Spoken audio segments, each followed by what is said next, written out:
Thank you, thank U. ആദ്യമേ തന്നെ ഒരു big congratulations for the spectacular success of Eko. നമുക്ക് ഇനി ഒരു ഇൻഫോർമൽ ആയിട്ടുള്ള ഡിസ്കഷനാണ്, അത് നമുക്ക് പതുക്കെ സ്റ്റാർട്ട് ചെയ്യാം. ഓ, ആയിക്കോട്ടെ. അപ്പോൾ ബാഹുലിനെ സംബന്ധിച്ച് എന്തായിരിക്കണം സിനിമ, സിനിമയുടെ ഫിലോസഫി, സിനിമ എന്നതിനെ പറ്റി ബാഹുലിന്റെ കാഴ്ചപ്പാട് എന്താണ്?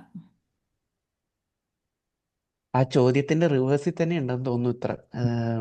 എന്തായിരിക്കണം സിനിമ എന്നാണല്ലോ ചോദിച്ചത്. എനിക്ക് ഇന്നതായിരിക്കണം സിനിമ എന്നൊരു ജനറലൈസേഷൻ വരാൻ പാടില്ല എന്നുള്ളതാണ് ആഗ്രഹം. ഇന്നതുപോലെ ആയിരിക്കണം സിനിമയാകുമ്പോൾ, ഇങ്ങനെ വരണം, ഇത്രാമത്തെ വീട്ടിൽ ഇങ്ങനെ സംഭവിക്കണം, അവസാനമാകുമ്പോൾ അത് ഇങ്ങനെ ആയിരിക്കണം, കഥയിൽ ഇങ്ങനെ വേണം, കഥാപാത്രങ്ങൾ ഇങ്ങനെ ആവണം എന്നൊക്കെ പറഞ്ഞിട്ട് തിയററ്റിക്കലി കൺവെൻഷനലി റൂൾ പ്രകാരം ഇങ്ങനെ ആയിരിക്കണം, ഗ്രാമർ പ്രകാരം ഇങ്ങനെ ആയിരിക്കണം എന്നൊക്കെ പറയുന്ന ഒരുപാട് പാരാമീറ്റേഴ്സ് ഉണ്ടല്ലോ. ഇത് തന്നെ ഫോളോ ചെയ്യണം എന്ന് പറയുന്ന നിർബന്ധ ബുദ്ധിയിൽ പോകാൻ ആരും ആവശ്യപ്പെടുകയും ചെയ്യരുത്. ആ നിർബന്ധ ബുദ്ധി ഫോളോ ചെയ്ത് പോകാൻ നമ്മൾ ഒബ്ലിഗേറ്റഡും ആവരുത്.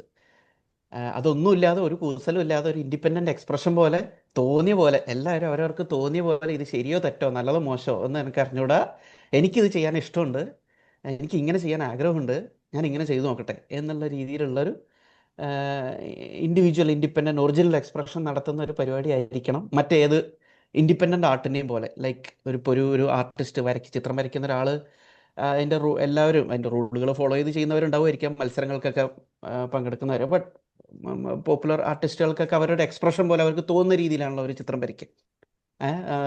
അല്ലെങ്കിൽ ഇൻഡിപെൻഡൻറ്റ് മ്യൂസീഷ്യന്മാർ പലരും സിനിമയിൽ ചെയ്യുന്ന മ്യൂസീഷ്യൻസ് തന്നെ സിനിമ സിനിമ ചെയ്യുമ്പോൾ പലരുടെയും ആവശ്യങ്ങളെ കാറ്റർ ചെയ്യാൻ പാകത്തിലാണല്ലോ അവർ ചെയ്യേണ്ടി വരിക. പ്രൊഡ്യൂസറുടെ ആവശ്യം, ഡയറക്ടറിൻ്റെ ആവശ്യം, സിനിമയുടെ ആവശ്യം.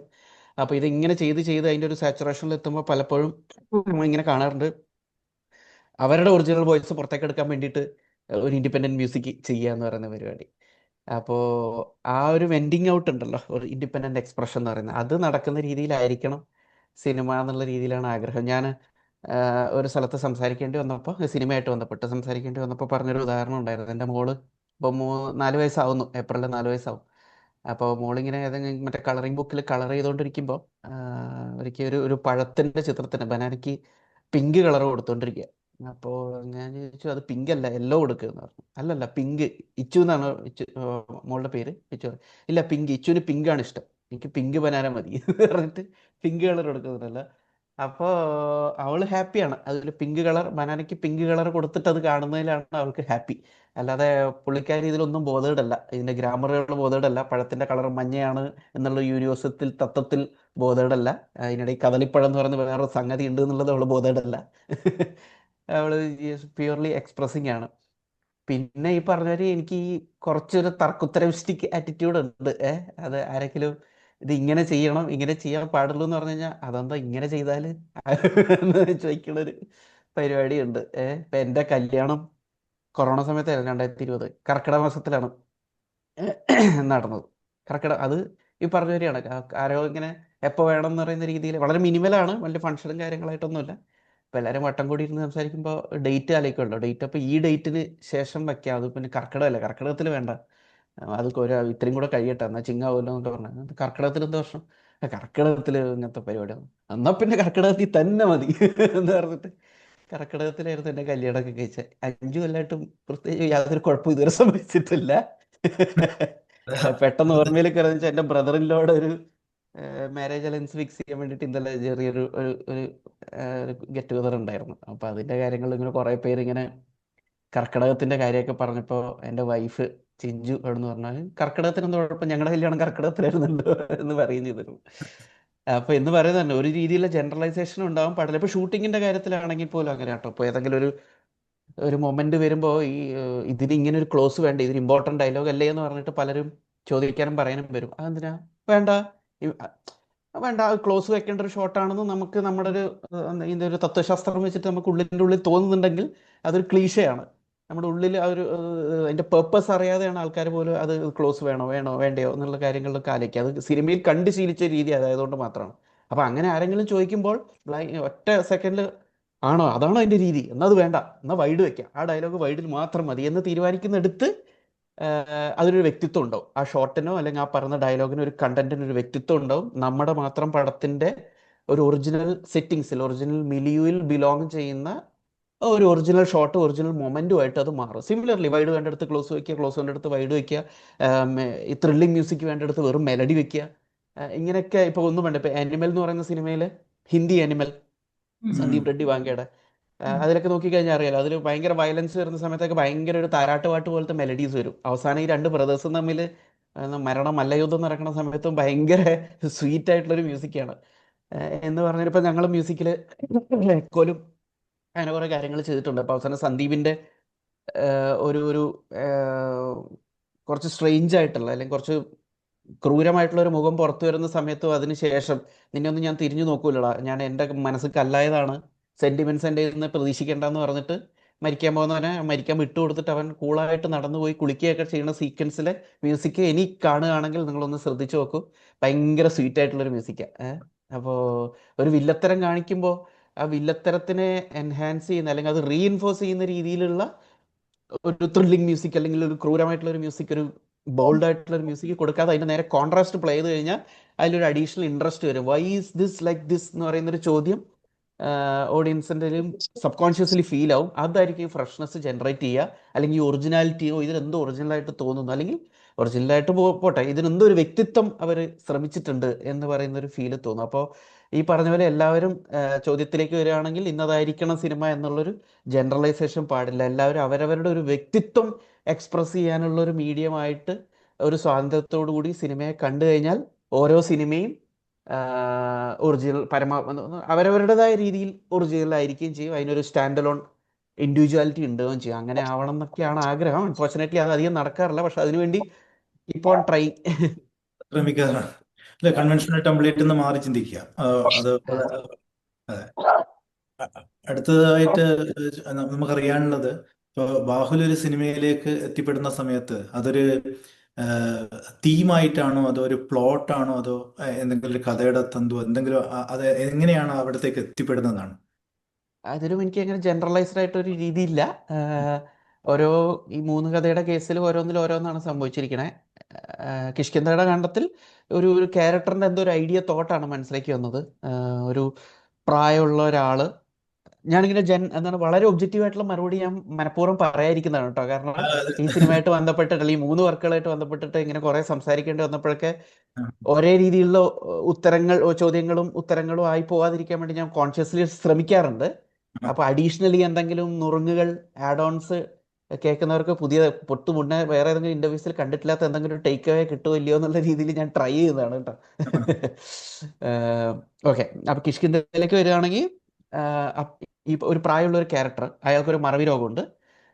അയാളുടെ മറവി രോഗത്തെക്കുറിച്ച് അയാൾ അവെയറുമാണ്. അപ്പോൾ ഒരു പോയിന്റിൽ അയാളെക്കുറിച്ച് തന്നെ ഇൻട്രോസ്പെക്റ്റീവ് ആവുന്നു. ദാറ്റ് ഞാൻ എന്തെങ്കിലും തെറ്റ് ചെയ്ത് പോയിട്ടുണ്ടാവുമായിരിക്കോ, ആ തെറ്റ് ഞാൻ മറന്നു പോയതായിരിക്കോ, അങ്ങനെ മറന്നുപോയി തെറ്റുകൾ എന്തെങ്കിലും ഞാൻ ചെയ്തിട്ടുണ്ടോ എന്നറിയാൻ വേണ്ടിയിട്ട് അയാളെക്കുറിച്ച് തന്നെ ഇൻവെസ്റ്റിഗേറ്റ് ചെയ്യാൻ വേണ്ടി നടത്തുന്ന ഒരു ജേണി എന്നുള്ളതായിരുന്നു അതിൻ്റെ ഒരു ഐഡിയ ആയിട്ട് മനസ്സിൽ ഫോം ചെയ്തു. ഇത്രയും ആർട്ടിക്കുലേറ്റ് ആയിട്ട് സെൻറ്റൻസ് ആയിട്ടൊന്നും ഫോം ചെയ്യില്ല, കാരണം ഇത് നമ്മുടെ തലയിൽ തന്നെ ഫോം ചെയ്യുന്നതുകൊണ്ട് അതിന് ആർട്ടിക്കുലേഷൻ ഒന്നും വരില്ല. അതൊരു ഒരു സെൻസറി നോഷൻ പോലെ ഇങ്ങനെ തലയിൽ കിടക്കുകയുള്ളൂ. പിന്നെ ഞാൻ അതങ്ങനെ കഥ ആരോടത്തൊന്നും പറയുകയും ചെയ്യില്ല, ഒന്നും ചെയ്യാറില്ല. ഇത് എഴുതി തീരുന്നവരെ വളരെ പേഴ്സണലായിട്ട് കോൺഫിഡൻഷ്യലാക്കിയിട്ട് വെക്കുകയാണ് ചെയ്യുക. അപ്പോൾ അതുകൊണ്ട് ഇങ്ങനെ ആർട്ടിക്കുലേറ്റ് ചെയ്ത് ഈ സെൻറ്റൻസ് ആയിരുന്നില്ല, ഇങ്ങനെ ഒരു സെൻസ് ഓഫ് നോഷൻ കിട്ടി, ഒരു ഐഡിയ കിട്ടി, അത് വെച്ചിട്ട് അങ്ങോട്ട് എഴുതാൻ തുടങ്ങുകയാണ് ചെയ്തത്. ആ സമയത്ത് ചച്ചു ഇല്ല, അജയനില്ല, അപർണയില്ല, ഇങ്ങനെ ഒരു വീടില്ല, അപ്പുപിള്ള എന്ന് പറയുന്ന പേര് പോലും ഇല്ല. അല്ല, അതാത് സമയത്ത് ആ സിറ്റുവേഷൻ എത്തുമ്പോൾ, ഇപ്പോൾ ആദ്യത്തെ സീനിൻ്റെ അവസാന ഭാഗത്താണ് ഒരു പോലീസുകാരൻ, ആരാണ് അയാൾ, തോക്ക് സറണ്ടർ ചെയ്യാൻ ഒരാൾ ബാക്കിയുണ്ടെന്ന് പറയുമ്പോൾ മറ്റയാൾ ചോദിക്കുന്നത് അതാരാണ് എന്ന് ചോദിക്കുമ്പോൾ ഒരു അപ്പുപിള്ള എന്ന് പറയുന്ന സ്ഥലത്താണ് ആ പേരിടുന്ന ഒരു ആവശ്യം പോലും വരുന്നത്. പിന്നെ ഓരോ അതിൽ തന്നെ പല ക്യാരക്ടേഴ്സും ക്രിയേറ്റ് ചെയ്തതിൻ്റെ ഇത് ഞാൻ പറഞ്ഞ മറുപടി ഞാൻ ഒന്ന് രണ്ട് സ്ഥലത്ത് മുന്നേയും പറഞ്ഞിട്ടുണ്ട്. ഇതുവരെ എവിടെയും പറഞ്ഞിട്ടില്ലാത്ത ഒന്ന് രണ്ട് മറുപടികൾ ഇതിൻ്റെ കൂടെ ഒരു ചെറിയ പോലെ ആഡ് ചെയ്യാൻ ശ്രമിക്കാം. അജയ് എന്ന് പറയുന്ന ആസിക്കയുടെ ക്യാരക്ടറിന് ഒരു ആർക്കിടൈപ്പായിട്ട് മനസ്സിൽ ആലോചിച്ചിട്ടുണ്ടായിരുന്നത് പഴയ ആൾക്കൂട്ടത്തിൽ തനിയെ എന്ന് പറയുന്ന IV ശശി MT സാറിൻ്റെ സിനിമയുണ്ട്, മമ്മൂക്കയും ലാലേട്ടനൊക്കെ ഉള്ള സീമ ഒക്കെ ഉള്ള. അതിലത്തെ മമ്മൂക്കയുടെ ക്യാരക്ടറിൻ്റെ പേര് രാജനാണോ സംശയമുണ്ട്, മറന്നുപോയി. ആ ക്യാരക്ടറിൻ്റെ ഒരു ആർക്കിടൈപ്പ് ആയിരുന്നു അജയൻ്റെ ഒരു എസെൻസ് ആയിട്ട് മനസ്സിലുണ്ടായിരുന്നത്. എന്ന് വെച്ചാൽ മമ്മൂക്കനെ കാസ്റ്റ് ചെയ്യണമെന്നല്ല കേട്ടോ, ഞാൻ എഴുതുന്ന സമയത്ത് കാസ്റ്റ് ചെയ്യാൻ പറ്റാത്ത ആൾക്കാരെയാണ് മനസ്സിൽ സങ്കല്പിക്കാറ്. നമുക്ക് അവൈലബിളോ അല്ലെ ആക്സസ് ചെയ്യാൻ പറ്റുന്ന ആൾക്കാരെ സങ്കല്പിക്കാറുണ്ട്. അപ്പോൾ അവരുടെ രീതിയിലേക്ക് നമ്മൾ ട്യൂണിൻ ആയി പോകും. ഇപ്പോൾ ആൾക്കൂട്ടത്തിൽ തനിയെ മമ്മൂക്ക എന്ന് പറഞ്ഞു കഴിഞ്ഞാൽ ഒരു മിഡ് 30s അല്ലെങ്കിൽ ലേറ്റ് 30s മമ്മൂക്കയാണ്. ആ മമ്മൂക്ക നമുക്കിപ്പോൾ അവൈലബിൾ അല്ലാത്തതുകൊണ്ട് ധൈര്യമായിട്ട് അത് ആലോചിക്കാം എന്നുള്ള രീതിയിലാണ് അത് ആലോചിച്ചത്. ആൾക്ക് അതിൻ്റെ ആ ക്യാരക്ടറിൻ്റെ എന്ത് ട്രൈറ്റ് ആണെന്ന് വിചാരിച്ചു കഴിഞ്ഞാൽ അയാൾ ഭയങ്കര മിതഭാഷിയാണ്. അപ്പം തർക്കിക്കേണ്ട, ഡിബേറ്റ് ചെയ്യേണ്ട, ആർഗ്യൂ ചെയ്യേണ്ട ഒരു സ്ഥലത്ത് പോലും പുള്ളി സോഫ്റ്റ് ആയിട്ട് അല്ലെങ്കിൽ കുറച്ചുകൂടി സിവിലൈസ്ഡ് ആയിട്ടുള്ള ഒരു ഭാഷ ഉപയോഗിച്ചിട്ടാണ് പുള്ളി തർക്കിക്കുക. അതിലത്തെ ഇപ്പോൾ കണ്ടിട്ടുള്ളവർ ഓർക്കുന്നവരുണ്ടെങ്കിൽ അതിലത്തെ ഒരു സീനുണ്ട്. ഒരു ഏകദേശം ഒരു അരമണിക്കൂർ കഴിയുമ്പോൾ രാത്രി വീട്ടിൻ്റെ മുറ്റത്ത് മമ്മൂക്കയും മമ്മൂക്കയുടെ ഒരു ചേച്ചിയുടെ ക്യാരക്ടറും കൂടി ഇരുന്ന് സംസാരിക്കുന്ന ഒരു സീനുണ്ട്. അതിൽ മമ്മൂക്ക ചേച്ചിയുടെ അടുത്ത് ചേച്ചിയുടെ വഴിവിട്ട സഞ്ചാരങ്ങളെ കുറിച്ചിട്ട് എവിടെയോ ഇൻസൈഡ് ന്യൂസ് കിട്ടിയിട്ട് ചേച്ചിയെ തിരുത്താൻ ഉപദേശിക്കുന്ന ഒരു സീനാണ്. അപ്പോൾ അതൊരു ചേച്ചിയാണെങ്കിൽ അജിറ്റേറ്റഡ് ആയിട്ട് സംസാരിച്ചുകൊണ്ടേയിരിക്കും. അപ്പോൾ പോലും മമ്മൂക്കയുടെ ഒരു കാം വിടാതെ, ഒരു കൺട്രോൾ വിടാതെയാണ് ആർഗ്യൂ ചെയ്യുന്നത്, സംസാരിക്കുന്നതൊക്കെ. അപ്പോൾ ആ ഒരു ഞാൻ പറഞ്ഞ ആ സിവിലൈസ്ഡ് ലാംഗ്വേജ് യൂസ് ചെയ്യുന്ന ട്രെയിറ്റ് എന്ത് അജിറ്റേറ്റഡ് ആകുന്ന സിറ്റുവേഷനിലും ആ കാം ആൻഡ് കമ്പോഷർ വിടില്ല, പുള്ളിയുടെ എസൻസ് വിടില്ല എന്ന് പറയുന്ന ആ ഒരു ട്രെയിറ്റും പിന്നെ പക്വതയും പിന്നെ ഒരുപാട് പെയിനുകൾ ഉള്ളിലുള്ള ആളാണ്, ഒരുപാട് പെയിൻഫുൾ സിറ്റുവേഷനിലൂടെ പോകേണ്ടി വരുന്ന ആളാണ്. അപ്പോൾ പോലും അതിൽ വല്ലാണ്ട് ഫ്രസ്ട്രേഷൻ കാണിക്കാതെ ഇങ്ങനെ ആയിപ്പോയി ഇപ്പം എന്ത് ചെയ്യാൻ എന്നുള്ള രീതിയിൽ കുറച്ച് കൂളായിട്ട് ആ സിറ്റുവേഷനിലൂടെ കടന്നു പോകാൻ ട്രൈ ചെയ്യുന്ന ഒരാൾ എന്നുള്ള രീതിയിലാണ് മമ്മൂക്ക ആലോചിച്ചത്. പിന്നെ അപർണയുടെ ക്യാരക്ടർ പണ്ട് കാലത്ത് 80s തന്നെ, ഏർലി 80s സിന്ധു ഭൈരവി അങ്ങനെയൊക്കെ കുറേ പടങ്ങളുണ്ട്. സുഹാസിനി മാം ഒക്കെ അഭിനയിച്ചു വരുന്ന കുറേ ക്യാരക്ടേഴ്സ് ഉണ്ടായിരുന്നു. മലയാളത്തിലും തമിഴിലാണ് അത്രയും കൂടുതൽ. ഇല്ലെങ്കിൽ രേവതി മാം അവതരിച്ച കുറച്ച് ക്യാരക്ടേഴ്സും ഉണ്ട് ഏർലി 80s. അപ്പോൾ മെയിൻലി സുഹാസിനി മാം. അപ്പോൾ അവർ ഒരു ഒരു ഒരു പോസിറ്റീവ് ഒരു ഓറ ഉണ്ട്. ഈ പറഞ്ഞൊരു അഗെയിൻ കുറച്ച് പക്വത, ഇപ്പോൾ ഒരു കാമൻ കമ്പോസ്ഡ് ആയിരിക്കും, കാര്യങ്ങൾ ഡീൽ ചെയ്യുന്നതിന് ഒരു നൊബിലിറ്റി ഉണ്ട്, ഒരു നൊബിലിറ്റി ഉള്ളൊരു ക്യാരക്ടർ ആയിരിക്കണം എന്നുള്ള രീതിയിലൊക്കെ സുഹാസിനി മാമിൻ്റെ ഒരു ആർക്കിടൈപ്പും കൂടെ മനസ്സിലാലോചിച്ചിട്ടുണ്ടായിരുന്നു. ഇതാണ് കിഷ്കിന്ധയുടെ കാര്യത്തിൽ. Kerala crime file okay. അതിന് ശേഷം ഇമ്മീഡിയറ്റ്ലി എഴുതിയത് എക്കോ ആയിരുന്നു. എഴുത്തിൻ്റെ ഓർഡർ വൈസ് ഇറങ്ങിയത് പല ക്രോണോളജിയിലാണെന്നുള്ളൂ. എക്കോ എഴുതിയപ്പോൾ എക്കോയുടെ ഐഡിയ ഈ പറഞ്ഞൊരു ഇത് അഗെയിൻ ആർട്ടിക്കുലേറ്റ് ചെയ്തിട്ടില്ല, പക്ഷെ ഒരു ഐഡിയ ആണ് മനസ്സിൽ വരുന്നത്. അതായത് പ്രഥമ ദൃഷ്ടിയ ഒരാൾ അങ്ങനെ കുറച്ച് കാവൽ നായ്ക്കളെയും വെച്ചിട്ട് പ്രൊട്ടക്റ്റഡ് ആയിട്ട് ഉള്ളിലിരിക്കുന്നു. പ്രഥമ ദൃഷ്ടിയ ആ നായ്ക്കൾ അയാളെ പ്രൊട്ടക്ട് ചെയ്യണമെന്നാണ് നമുക്ക് ആ ഇമേജറി വെച്ച് തോന്നുന്നത്. ബട്ട് ഒരു ലേറ്റർ സ്റ്റേജിൽ റിയലൈസേഷൻ വരുന്നു ദാറ്റ് ഈ പട്ടികൾ ആക്ച്വലി അയാൾക്ക് കാവൽ നിൽക്കുകയല്ലായിരുന്നു, അയാളെ തടവിലിടുമായിരുന്നു എന്ന് പറയുന്ന ഒരു ഐഡിയ ആണ് മനസ്സിലുണ്ടായിരുന്നത്. അത് എന്ത് പ്ലോട്ടിലേക്ക് പ്ലേസ് ചെയ്യാം എന്നുള്ളതിനെ കുറിച്ച് ആലോചിച്ചു. അപ്പോൾ ആദ്യമൊക്കെ ഒരു 18th സെഞ്ച്വറി കേരളയിലെ ഹിസ്റ്ററി ഭയങ്കര ഇഷ്ടമുള്ള ഏരിയ ആണ്. അപ്പോൾ കിട്ടുന്ന എന്തോ ആദ്യം ഹിസ്റ്ററി ആയിട്ട് കണക്ട് ചെയ്യാൻ വേണ്ടിയിട്ട് ഒരു ശ്രമം നടത്തും, വെറുതെ ഉള്ളൊരു ശ്രമം. ഇപ്പോൾ കിഷ്കിന്ധയിൽ പോലും പക്കയായിട്ട് ഹിസ്റ്ററി കണക്ട് ചെയ്യാൻ പറ്റുന്നില്ലെങ്കിലും ഇടയ്ക്ക് വെച്ചിട്ട് എന്താണ് ഒരു നക്സൽ ബാക്ക്ഡ്രോപ്പിൻ്റെ കാര്യം, നിലമ്പൂർ കോടതി ആക്രമണം എന്നൊക്കെ പറയുന്നത് മെൻഷനിങ്ങിലൂടെ എൻ്റെ ഒരു താല്പര്യം എങ്ങനെയൊക്കെ കുത്തിക്കയറ്റാൻ വേണ്ടി ട്രൈ ചെയ്യുന്നതാണ്. അത് അവർ എസൻസ് വരാൻ വേണ്ടിയിട്ട്. അപ്പോൾ എന്ന് പറഞ്ഞാൽ ഇതും ഒരു പ്യുവർ ഹിസ്റ്റോറിക്കൽ ബാക്ക്ഡ്രോപ്പിൽ ചെയ്യാന്ന് എഴുതിയിട്ട് മാർത്താണ്ഡവർമ്മ 8 വീട്ടിൽ പിള്ളമാരുടെ ക്ലാഷ് നടക്കുന്ന സമയം ഉണ്ടായിരുന്നു. ഒരു മിഡ് 1750s ആണെന്ന് തോന്നുന്നു ക്ലാഷ് നടക്കുന്ന സമയം ഉണ്ടായി. അല്ല, അതിന് മുന്നേ ആയിരുന്നു തോന്നുന്നു. അപ്പോൾ ആ സമയത്ത് മാർത്താണ്ഡവർമ്മയുടെ ലോ ആൻഡ് ഓർഡർ ടീമിൽ ഇന്നത്തെ ഡോഗ് സ്ക്വാഡിന് തത്തുല്യമായിട്ടുള്ളൊരു ഇൻഡിപെൻഡൻറ്റ് ഇന്നോവേറ്റീവ് യൂണിറ്റ് ഉണ്ടായിരുന്നെങ്കിൽ അന്ന് അതില്ല.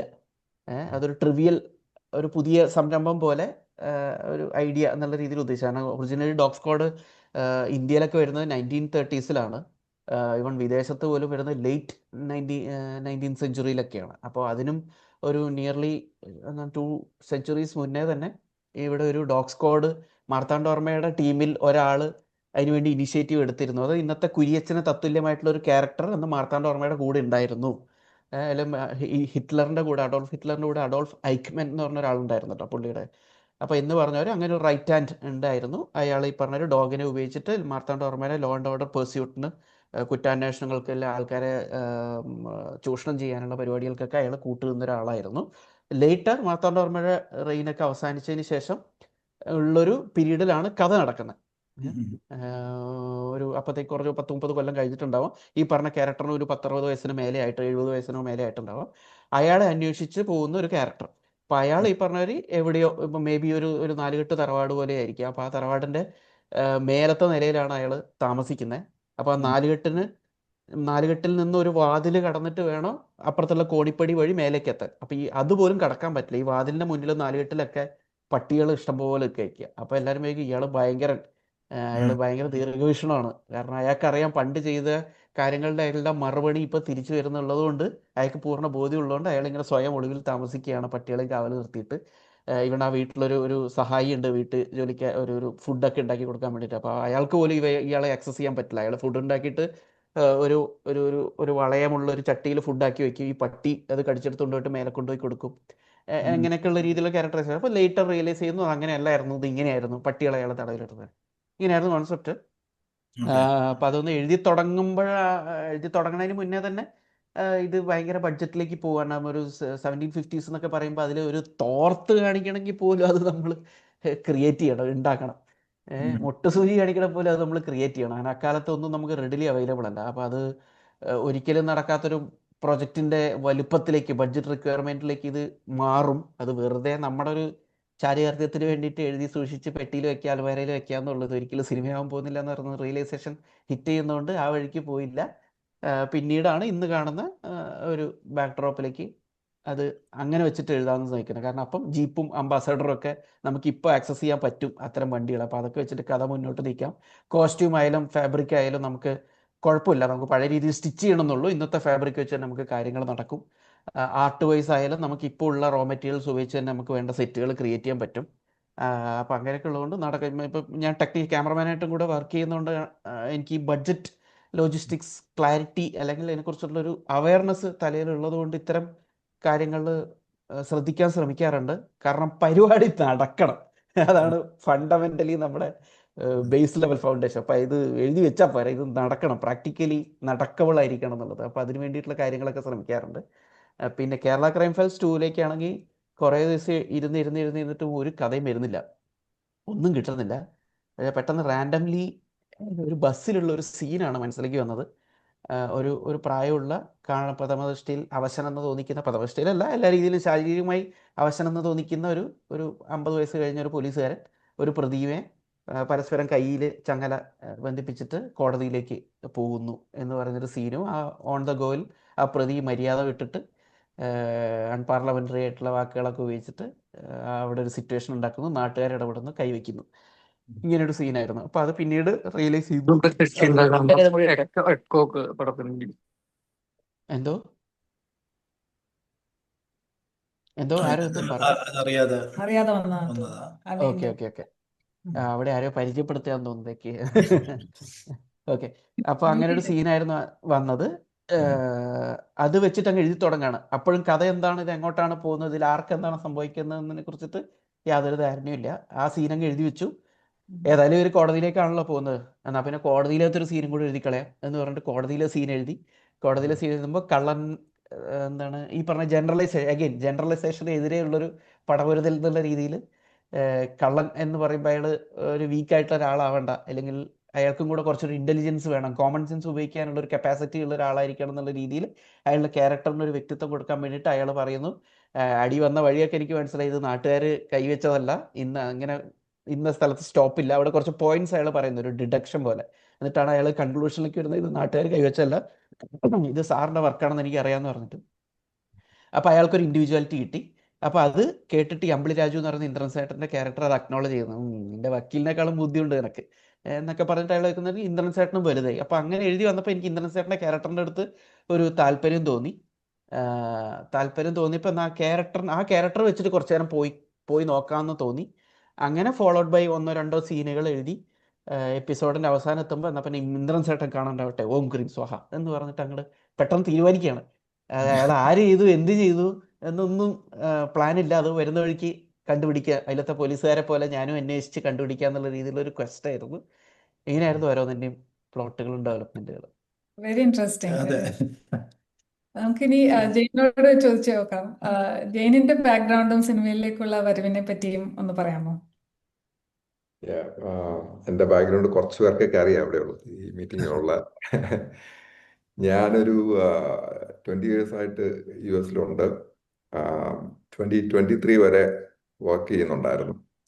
അപ്പോൾ അതിന് മുന്നേ ഞാൻ സിനിമയിലേക്ക് വന്നതും കൂടെ പറയാം. അപ്പോൾ ഞാൻ സിനിമ ഒരു വളരെ ആഗ്രഹമുള്ള ഒരു മേഖലയായിരുന്നു. അപ്പം എനിക്ക് ഗ്രീൻ കാർഡ് കിട്ടിക്കഴിയുമ്പോൾ ജോലി ക്വിറ്റ് ചെയ്ത് ഡയറക്ഷനിലേക്ക് പോകണം എന്നുള്ള ഒരു പ്ലാൻ എൻ്റെ മനസ്സിലുണ്ടായിരുന്നു.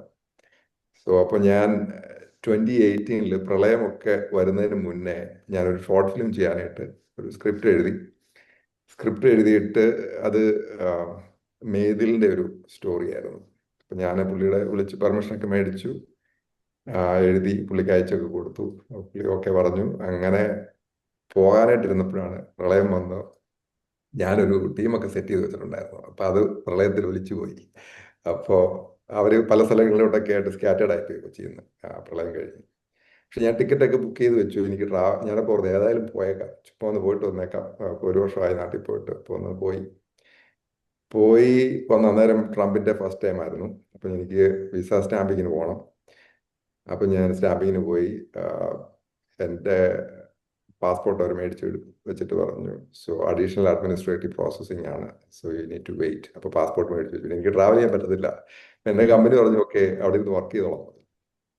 അങ്ങനെ ഞാൻ വർക്ക് ചെയ്തുകൊണ്ടിരുന്ന സമയത്ത് ഞാൻ ഓർത്ത് ഏതായാലും നാട്ടിലുണ്ട്, അപ്പം ഉള്ള സമയം നന്നായിട്ട് ഉപയോഗിക്കാമെന്ന് വിചാരിച്ച് ഫിലിം ഫെസ്റ്റിവലുകൾക്കൊക്കെ പോയി. അപ്പം അങ്ങനെ IFFK പോയപ്പോൾ ഡോൺ സുഹൃത്തായിരുന്നു. അപ്പം പുള്ളിനെ കുറേ കാലം കൂടി കണ്ടു. അപ്പം പുള്ളി 1956 പ്രീ പ്രൊഡക്ഷൻ വർക്കിലായിരുന്നു. അപ്പം പുള്ളി ഇങ്ങനെ വന്നിട്ട് എന്നോട് പരിചയപ്പെട്ടിട്ട് പുള്ളി പിന്നെ അങ്ങോട്ട് മാറി നിന്നിട്ട് എന്നെ സൈഡിൽ നിന്നൊക്കെ ഇങ്ങനെ നോക്കുക പല ആംഗിളിലൊക്കെ. ഞാനവിടെ പിന്നെ എന്തായി കാണിക്കുന്നത്.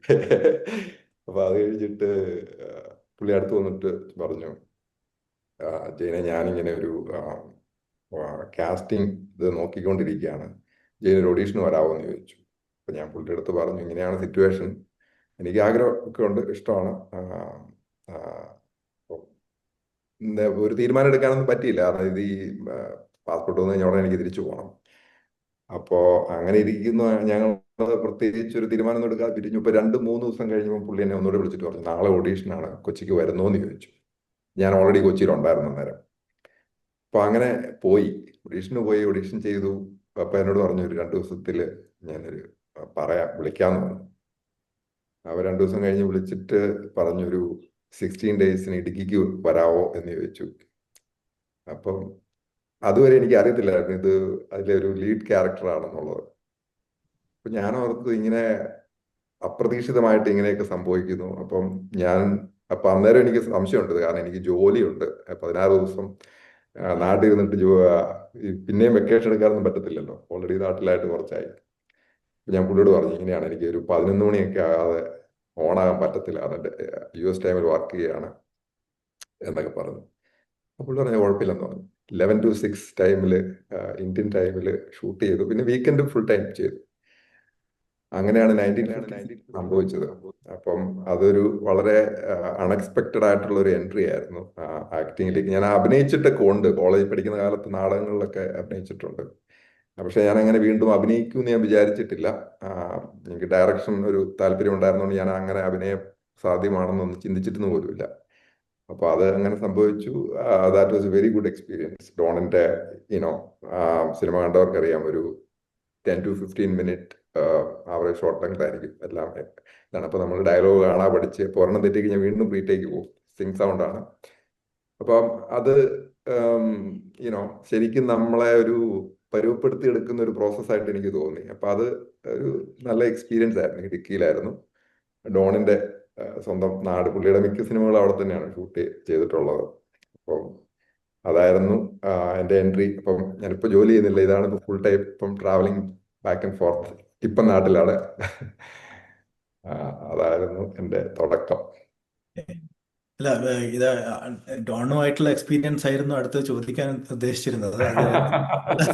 അത് സംസാരിച്ച സ്ഥിതിക്ക് ഡോൺ അല്ലാതെ ഡോണിന്റെ സിനിമകൾ ഒരു വേറെ തന്നെ സിനിമകളാണല്ലോ, ഫാമിലിയൊക്കെ.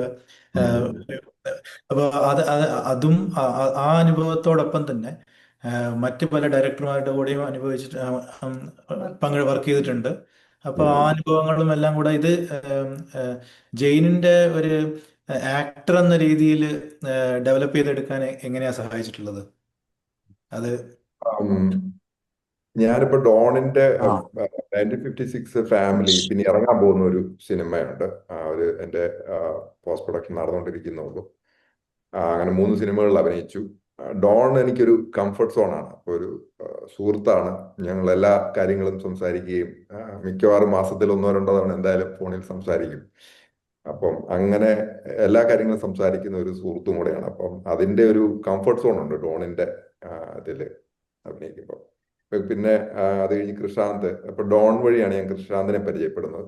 അങ്ങനെ കൃഷാന്ത് ഞാനിങ്ങനെ പരിചയപ്പെട്ട് വർത്താനമൊക്കെ പറഞ്ഞു. അത് കഴിഞ്ഞ് പിന്നെ എപ്പോഴോ ഞാൻ നാട്ടിലുണ്ടായിരുന്ന സമയത്ത്, അതും ഒരു ബൈ ചാൻസ്, പുള്ളി എന്നെ വിളിച്ചിട്ട് പറഞ്ഞു, ജെയിൻ, ഞാനിങ്ങനെ എൻ്റെ ഒരു പേഴ്സണൽ പ്രോജക്റ്റ് ആണ് ഇങ്ങനെ സംഘർഷഘടന എന്ന് പറഞ്ഞു. അപ്പൊ അത് ചെയ്യാനായിട്ട് പോവാണ്. വളരെ ലോ ബജറ്റ് ആണ്, ഞാൻ തന്നെയാണ് എൻ്റെ എല്ലാ പരിപാടികളും ചെയ്യുന്നത്. ഞാൻ പറഞ്ഞു, ഡോണ്ട് വറി അബൌട്ട് എനിത്തിങ്, അങ്ങനത്തെ കാര്യങ്ങളെ കുറിച്ച് ഒന്നും വറി ചെയ്യണ്ട, ഞാൻ കോഴ്സ് ഉണ്ടാവും എന്ന് പറഞ്ഞു. അങ്ങനെ അത് കൊച്ചിയിലായിരുന്നു ഷൂട്ട് ചെയ്തത്. അപ്പം എനിക്ക് മനസ്സിലാവുന്ന ഇപ്പൊ നമ്മളൊരു സിനിമയിലൊരു സ്റ്റീരിയോ ടൈപ്പ് ഉണ്ട്. ഇപ്പം ഞാൻ തങ്കം കഴിഞ്ഞാണ് മനസ്സിലാക്കിയത്. അപ്പൊ നമ്മളൊരു പോലീസ് വേഷം ചെയ്ത് കഴിഞ്ഞാൽ പിന്നെ വരുന്നത് പോലീസായിരിക്കും. അപ്പം അതിൻ്റെ അകത്ത് പോലീസായത് അവര് അങ്ങനെ ഒരു ക്യാരക്ടർ ഉണ്ടായിരുന്നോണ്ട് തന്നതാണ്. പക്ഷെ ഞാൻ ശരിക്കും ഒരു പോലീസ് ഫിറ്റാണോന്നൊന്നും എനിക്ക് തോന്നിയിട്ടില്ല. അപ്പം ഈ ഡോണും കൃഷാന്ത്, ഇപ്പം ബാഹുൽ ഒക്കെ കാസ്റ്റ് ചെയ്ത്, ഞാൻ വിചാരിക്കുന്നത് അവര് എനിക്കിത് ചെയ്യാൻ പറ്റുമെന്നുള്ള എന്തെങ്കിലും ഒരു തോന്നൽ കൊണ്ടാണ്. അപ്പൊ ഒരു ആക്ടറിന് എന്തും ചെയ്യാൻ പറ്റണം, അല്ലെങ്കിൽ അയാൾ ഒരു നല്ല ആക്ടർ ആയിരിക്കുകയല്ലോ. ഇപ്പൊ ഒരേ സംഭവം തന്നെ ചെയ്തുകൊണ്ടിരിക്കുകയാണെന്നുണ്ടെങ്കിൽ അത് പ്രത്യേകിച്ച് കാര്യമൊന്നുമില്ല. അപ്പൊ നമുക്കിങ്ങനെ ഡിഫറെന്റ് ആയിട്ടുള്ള ഇത് നമ്മളിൽ ചെയ്യാൻ പറ്റുമെന്ന് വിശ്വസിക്കുന്ന ഒരു ഡയറക്ടർ, നമുക്ക് അവരോട് കുറച്ചുകൂടി ഒരു ട്രസ്റ്റും ഇതുമൊക്കെ തോന്നും. അവർ നമ്മളെ തിരിച്ചും അങ്ങോട്ട് നമുക്ക് ആ ഒരു ഇത് വരും, ആ ഒരു റെസ്പെക്ട് ഫീൽ ചെയ്യും.